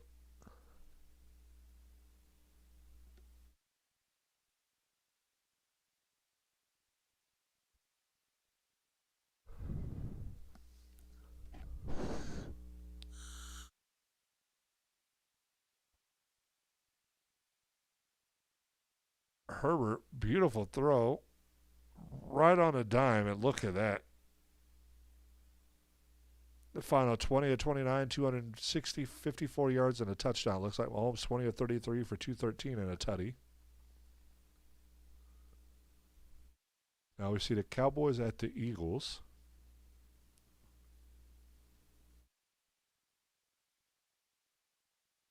Stay quiet. Reaching for a touchdown. And the Eagles knock off the Cowboys 21-17. So now we check out the Carolina Panthers and the Jacksonville Jaguars. And the Jaguars with the ball. Lawrence is going to run it in from about 32 yards out. He dives in, and Trevor Lawrence at halftime have a 17-10 lead over Bryce Young and the Carolina Panthers. So the game's around the league. The Chiefs lost to the Chargers. At halftime, you got the Bengals over the Browns, the Giants over the Commanders, and I couldn't catch the rest. But, wow, what a hit there by Demario Davis.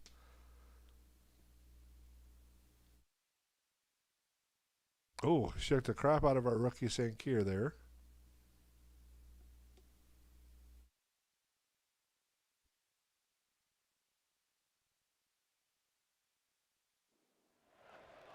All right, that's the halftime report.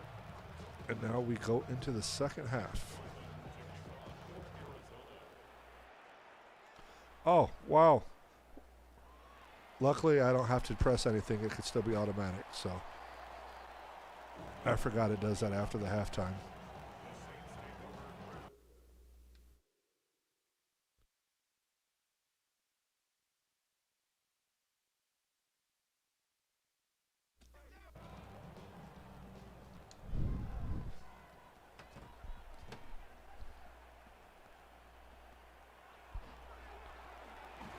We get the ball first, so hopefully we can work that and take the lead here.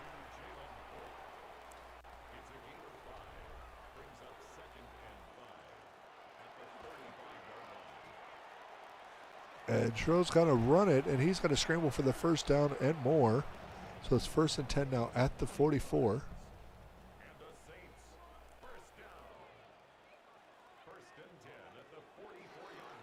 Saints got to fake the handoff. Tro's looking. He's got time. And he doesn't get rid of it in time. What in the world is he doing? He had plenty of time, but his awareness is just so low. He doesn't know what he's doing. That's going to be the 6th sack of the game for the Cardinals. If he keeps playing like that, we may need to bench him and let Rattler take over and see what he can do. Good play there to Kamara. It's a gain of 5 on the play. It's 3rd and 12.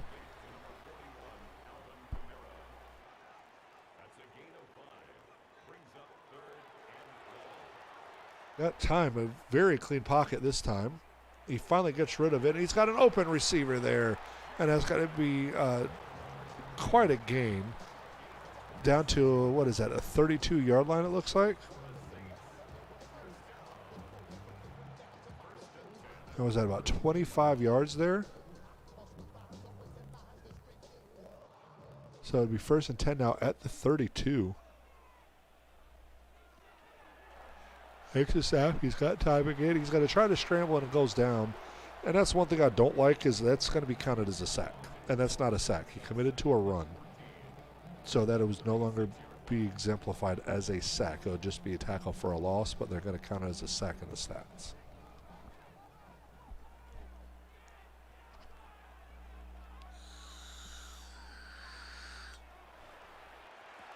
He's going to pitch it out this time, and that's not going to go very far. 3rd and 12 now at the 34.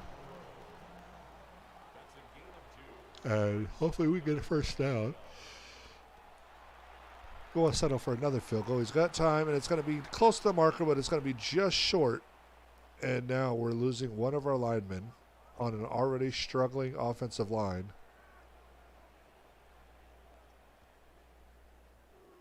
And this is not good. For the moment, we're going to go for a field goal. This would be a 39-yard field goal attempt.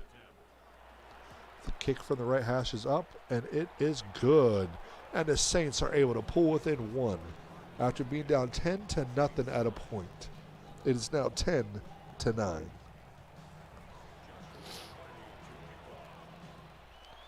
this is shaping up to maybe have a good ending in it. We shall see.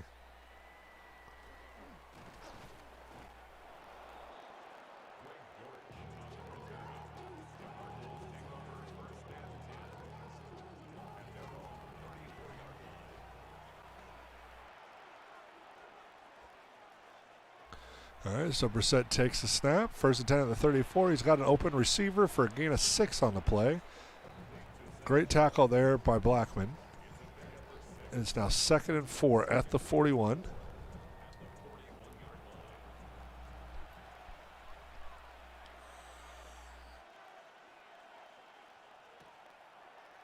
Brissett takes that. He's got an open receiver across the middle. And it's going to be a first down and more. Gain of about 30 on that play, it looked like. And it's going to be now 1st and 10 at the 37-yard line. And we've got to figure out a way to stop him. We cannot let him ball out on us.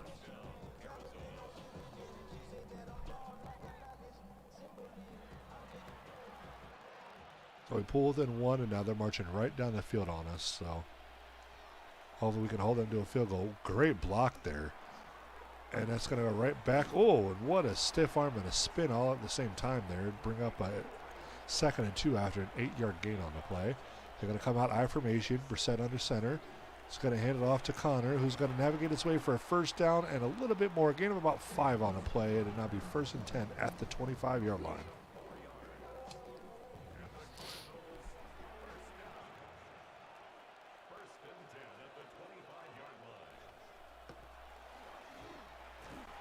It's going to be handed off to Connor, who's only going to get a gain of about 1 on the play.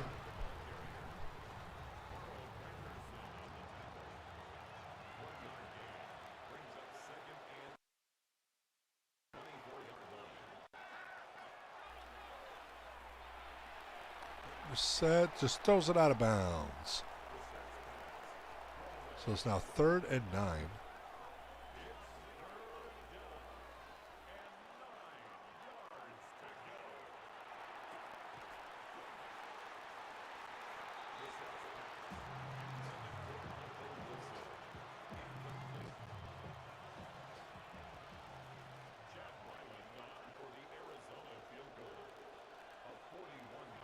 And the 41-yard attempt is up, and it is good. And the Cardinals take a 13-9 lead.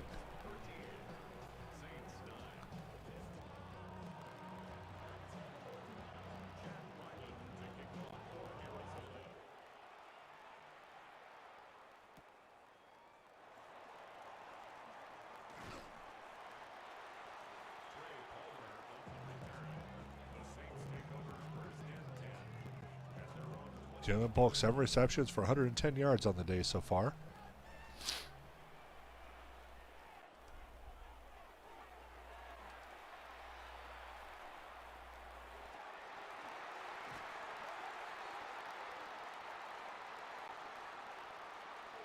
It's going to be a holding call on the field.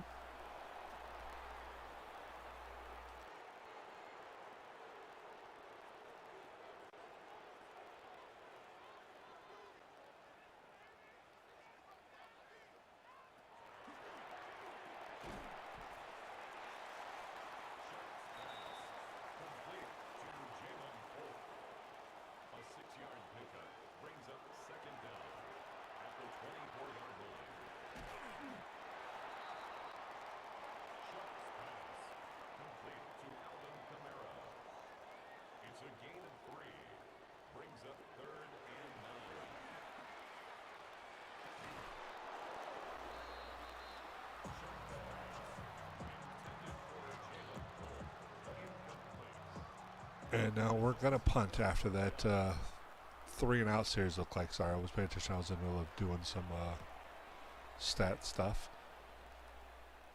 It's now 13 to 9. 5:04 left to go in the third. The Cardinals have the ball. 1st and 10 at the 31-yard line. Brissett's in the shotgun. He's going to hand it off to Connor, who's going to run to the right side. Tries to get to the edge. Could not make it. He's stopped by Granderson and a slew of Saints defenders there. So it's got to bring up a 2nd and 12 after that loss of 2 on a play. And Brissett's going to be in shotgun. He has Benson to his left, and it's going to fall incomplete. Great job there by the defense to jump in front of that pass. And that's Taylor on the stop. So now to force a 3rd and long. And let's see if we can stop Brissett in this offense once again on a 3rd and long. Going to send Benson in motion there. Brissett's looking. He's got to pass across the middle, but he's going to get leveled at about the 38-yard line. Demario Davis just came in and speared him, it looked like. And that's going to force a Cardinals punt. What a great job by our defense to not let him get to that 1st down line. And now here we go with a chance to take the lead. And we're going to have an opening down the sideline, but that one defender runs unblocked. If he would have been blocked, we might have had a chance for a return on that one. But nonetheless, it's now 1st and 10. 31-yard line. 4:05 here to go in the 3rd quarter. Down by 4. Going to do a toss out to Kamara, who gets to the edge and more. And it's going to be a 24-yard gain up the sideline for Alvin Kamara. And it's now 1st and 10 at the 46. And this game's starting to get interesting. Going to send, that looked like Juwan Johnson in motion. It's going to be a flag on the play. It's going to be a tackle for a loss anyways. Looks like an illegal block in the back by one of our probably receivers. Not by our right guard, Cesar Ruiz. And now it's 1st and 20.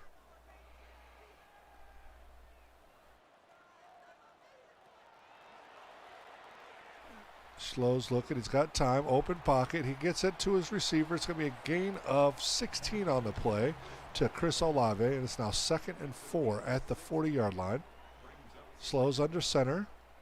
Got Kamara in the backfield. He's going to hand it off to Kamara, who's going to go forward for a gain of about 1. And it's going to be now 3rd and 3. And this Saints offense needs to wake up. Got a nice play across the middle there. Great job by Tyler Slow to get it to Olave on that kind of middle slanting post route, so to speak. And it's 1st and 10 now at the 23. Shows in shotgun, takes the snap. He's going to get it down, and it's going to be caught. No, it's going to be dropped. Marshall had it and dropped it after the contact. Couldn't hang on to it. It's now 2nd and 10 at the 23-yard line.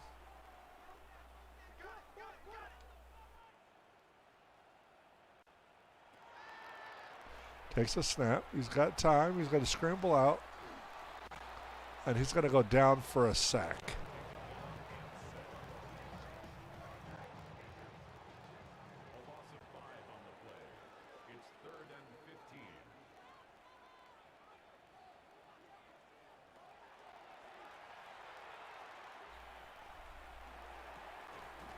15. And what a pass. 1st and goal now. Great job there. And here we are 9 yards away from taking the lead in the waning seconds of this 3rd quarter. Got to hand it off to Miller, who's just going to explode across the end zone, and it's going to be a New Orleans Saints touchdown. First touchdown of the season for Kendre Miller, and that will put the Saints on top. What a way to finish a great drive. Couple worrisome plays there, but we're able to punch it in. And now with this extra point attempt, are going to take a 16-13 3-point lead over the visiting Cardinals. And that was an 8-play, 71-yard drive that ate up a quarter of a quarter. So great job for time of possession there. And now we're going to punt it away to the Cardinals, who are going to take over down for the first time this game. And they're probably not going to be too happy about that. So let's see what they do.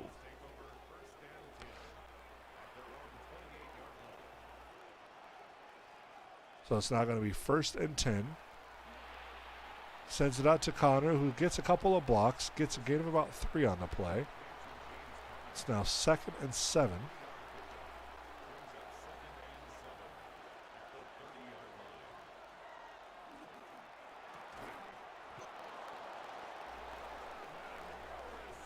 And unfortunately, that's a first down. And sorry if I'm not talking as much. Like I said, I haven't been feeling well. My throat's a little sore. And,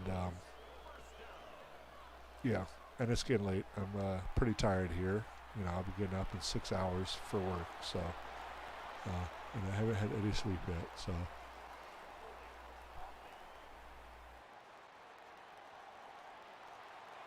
it's going to be another holding call.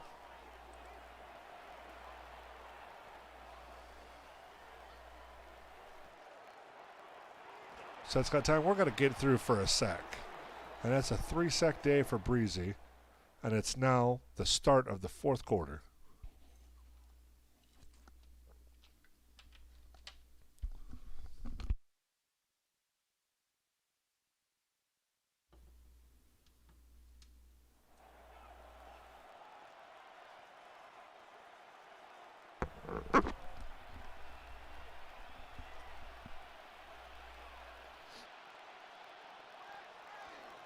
Set takes a snap. He's got time. Gets it to Marvin Harrison Jr. there, and it's going to be a gain of a couple on the play, but it's still 3rd and 21.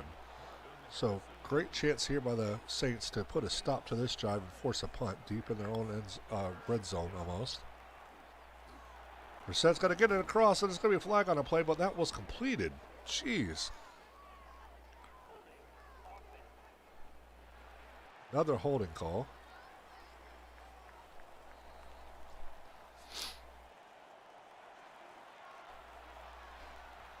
And now it's going to be 4th and 1. And they're going to go for it. And they're not going to get it. Great job by the Saints defense to put a stop to that. It's going to be a turnover on downs, and it's going to be Saints ball at the 47-yard line with a good chance to make this a 2-score game. And if that don't wake you up, I don't know what will. And now it's going to be Show under center. Takes a step. He hands it off. That's Kamara with the ball. He's going to juke his way forward for a gain of about 7 on the play. It's now 2nd and 3 at the 39. And the Saints looking to take a hopefully 10-point lead here in the final quarter of the game. He's going to hand it off, and it's going to be just short of first down. It's going to be 3rd and inches. I say QB sneak here. Get the first down. And it is going to be sneaking. He gets the first down, and it's a Saints 1st and 10 at the 35-yard line. He's going to come out in I formation. Going to hand it off to Kamara, who's got an edge set, and he's going to get around, and it's going to be almost enough for another first down. I think it's going to be just short. Yes, he is. It's going to be 2nd and 1, so gain of 9 on that play. And now it's going to be a single back formation. It's going to go heavy on the right side. He's going to hand it off to Kamara, who could not make it around. It's going to be a loss of 1 on the play. So now a 3rd and 2. Just do some little slants or hand it off again. And he's going to make it to the edge, and he's got room. And he's down to the 15, and he's pushed out of bounds at the 13-yard line. And that's 62 yards and 7 carries for Kamara. And he is waking up when it matters the most here in this 4th quarter. And it's 1st and 10 now at the 13. Fake the handoff, and Show's going to run himself, and he gets blown up at the 7. So here we go, 2nd and 4 after that gain of 6. And the Saints are marching their way in. to a possible nail in the coffin here of this Cardinals' hope. And that's going to be tackled for a loss on the play. It's now 3rd and 5. And we need this first down at least. We don't necessarily need a touchdown, but let's get a first down so we can book some of this clock off. Joe's trying to scramble around, trying to make it. Instead of throwing it away, he takes another sack. God, this quarterback is horrendous. No wonder the Saints are one of the worst teams in the league right now. And now this is going to be a 33-yard field goal, and the kick is up and good. So it's a 6-point game. They still need a touchdown to take the lead, but it's still a one-score game. So that is scary to think about. So 8:04 left to go, and this Cardinals offense can wake up at any time, and they actually have a pretty good squad when you come and think about what they're capable of doing if they wanted to do it. Anyway, 1st and 10 now. 24-yard line. Cardinals with the ball, down by 6. They hand it off to Trey Benson, who rumbles his way across for a gain of 16 on the play. And it's now going to be a 1st and 10 at the 41. And outside on the table is a flip. 7:41 to go, and the Cardinals could end up taking a lead here with a touchdown. And he gets it off, and it's going to be complete for a gain of 5 on the play.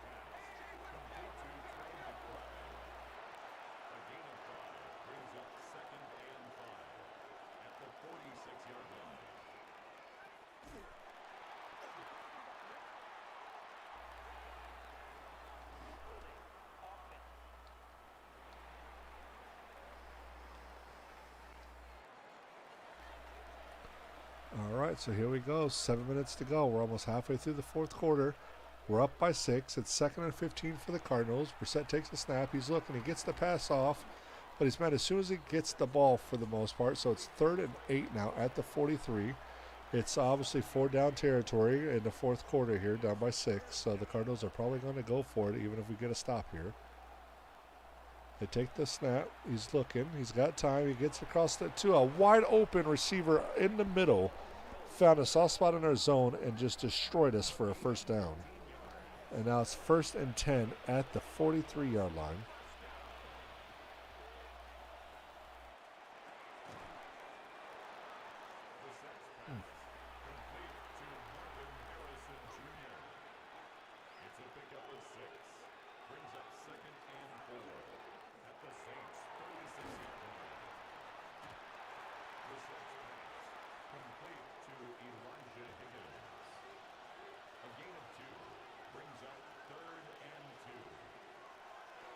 Takes a snap. He's looking. It's 3rd and 2, and he gets it off, and it's another Cardinals 1st down.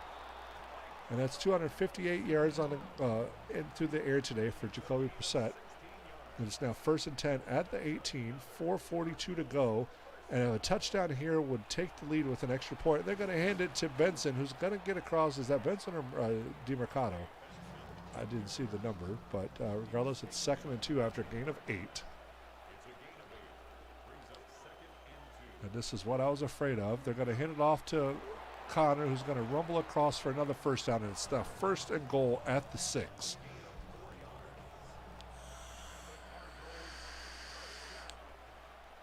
Brissett under center, hands it off to Connor, who's met in the backfield for a loss of a couple on the play. It's now 2nd and goal from the 9. Just need a couple more stops here. Brissett alone in the backfield. Quick throw out, and he's going to get met pretty hard. He tries to look like he almost tried to dive, and he got side spun there. It's now 3rd and goal from 6. So here we go. He's got time, clean pocket. Brissett tries to get away, but couldn't, and it's going to be a 4th and goal at the 11 after the loss. And that defense is celebrating, and they should, because what a showing this defense has shown out. To go from down 10 to nothing to only allow 3 points in the whole second half, and now the Cardinals are forced to kick a field goal in hopes of getting the ball back.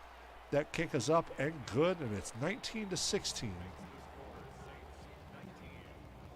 Saints over the Cardinals. So I'm sure an onside kick is incoming. No, they're going to do a long side kick and just hope to stop the clock on us. Going to take it in at the 4, gets across the 20 to the 25 and down to the 27. There'll be a flag on the play. holding, lots of holding this game, but it is a very undisciplined set of two of the worst teams in the league. So.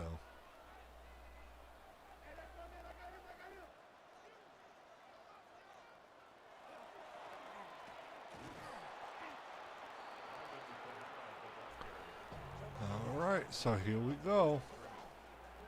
2nd and 11. 2:32 to go. Saints have the ball at their own 15, up by 3. They get a pass. It's going to be a game. The Cardinals are going to call a timeout, but it's now 3rd and 2. If we can get this first down, that's pretty much an easy way to start toasting away this game. They take the snap, looking. He gets the ball off, and Kamara's got an open lane, and it's going to be a Saints first down and more. He'll be pushed out of bounds at the 32-yard line. And I guess they aren't going to count as out of bounds because the Cardinals called their last and final timeout. So no timeouts left by the 2-minute warning. 2:20, 2:19 to go. Kamara running for another gain, another first down. That's another Saints first down. 1st and 10 at the 47-yard line.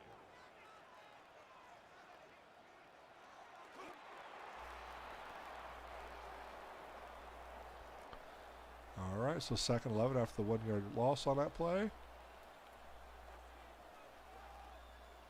Shields going to take the snap.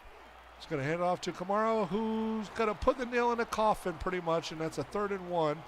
And one more play. If we get a first down here, this game is over. And we're just going to knee it, yeah, because we got time. I didn't even see that. So 40 seconds left, yep, and now it's time. The game is kneeled, and this game is over. And the Saints battle their way back from a 10-0 deficit to beat the Cardinals 19-16. And what a way to start this season for the New Orleans Saints. We're definitely going to have to look at the stats on this one. So let's see, team stats. So overall, 19-16 box score. First downs, 21-16. Saints in the lead. Total offense, 369 to 290. 32 rushes for 175 yards and a touchdown for the Saints. 21 for 70 for the Cardinals. So we shut down the rush like we were intending, and we boosted our rush, which is what the play sheets were and abilities were intending. We averaged 5.5 yards per rush, averaged 3.3. We were 22 of 37 for 0 touchdowns for an average of 5.2 yards per pass. The Cardinals are 26 of 37 for 0 touchdowns, an average of 5.8 per pass. Passing yards total 194 for the Saints, 220 for the Cardinals. 3rd down conversion, 50% for the Saints, 10 of 20. 4 of 14 at 28% for the Cardinals. We had no 4th down conversion attempts, nor 2-pointers. They did, and 0-0 and 0-1. And then as far as red zone turnover and field goal percentage, I don't really have too much to say about this game. I mean, it was pretty good all around. I mean, Brissett, like I said, 70% show 22 of 37. So, I mean, ratings 90, 80, or 66.8. Average 6 to 7 yards. You know, that's pretty good. Rushing. Big time stats. 12 carries, 93 yards for a 7.7 average. Benson and Johnson each had a 10-yard average. Brissett had a 7. So not too shabby.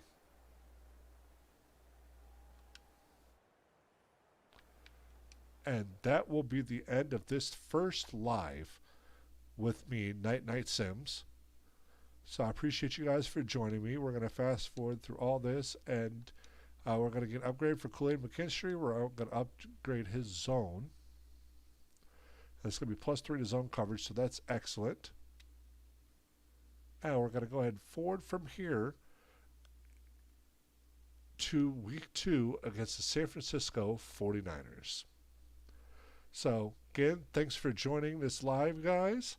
I hope you enjoyed the explanation of quite a few more things, as you guys were asking at the beginning. Hope you enjoyed the first game. We were able to pull a come from behind victory after being down 10-0 to win 19-16. And we start the season 1-0, and our next game against the 0-1 San Francisco 49ers.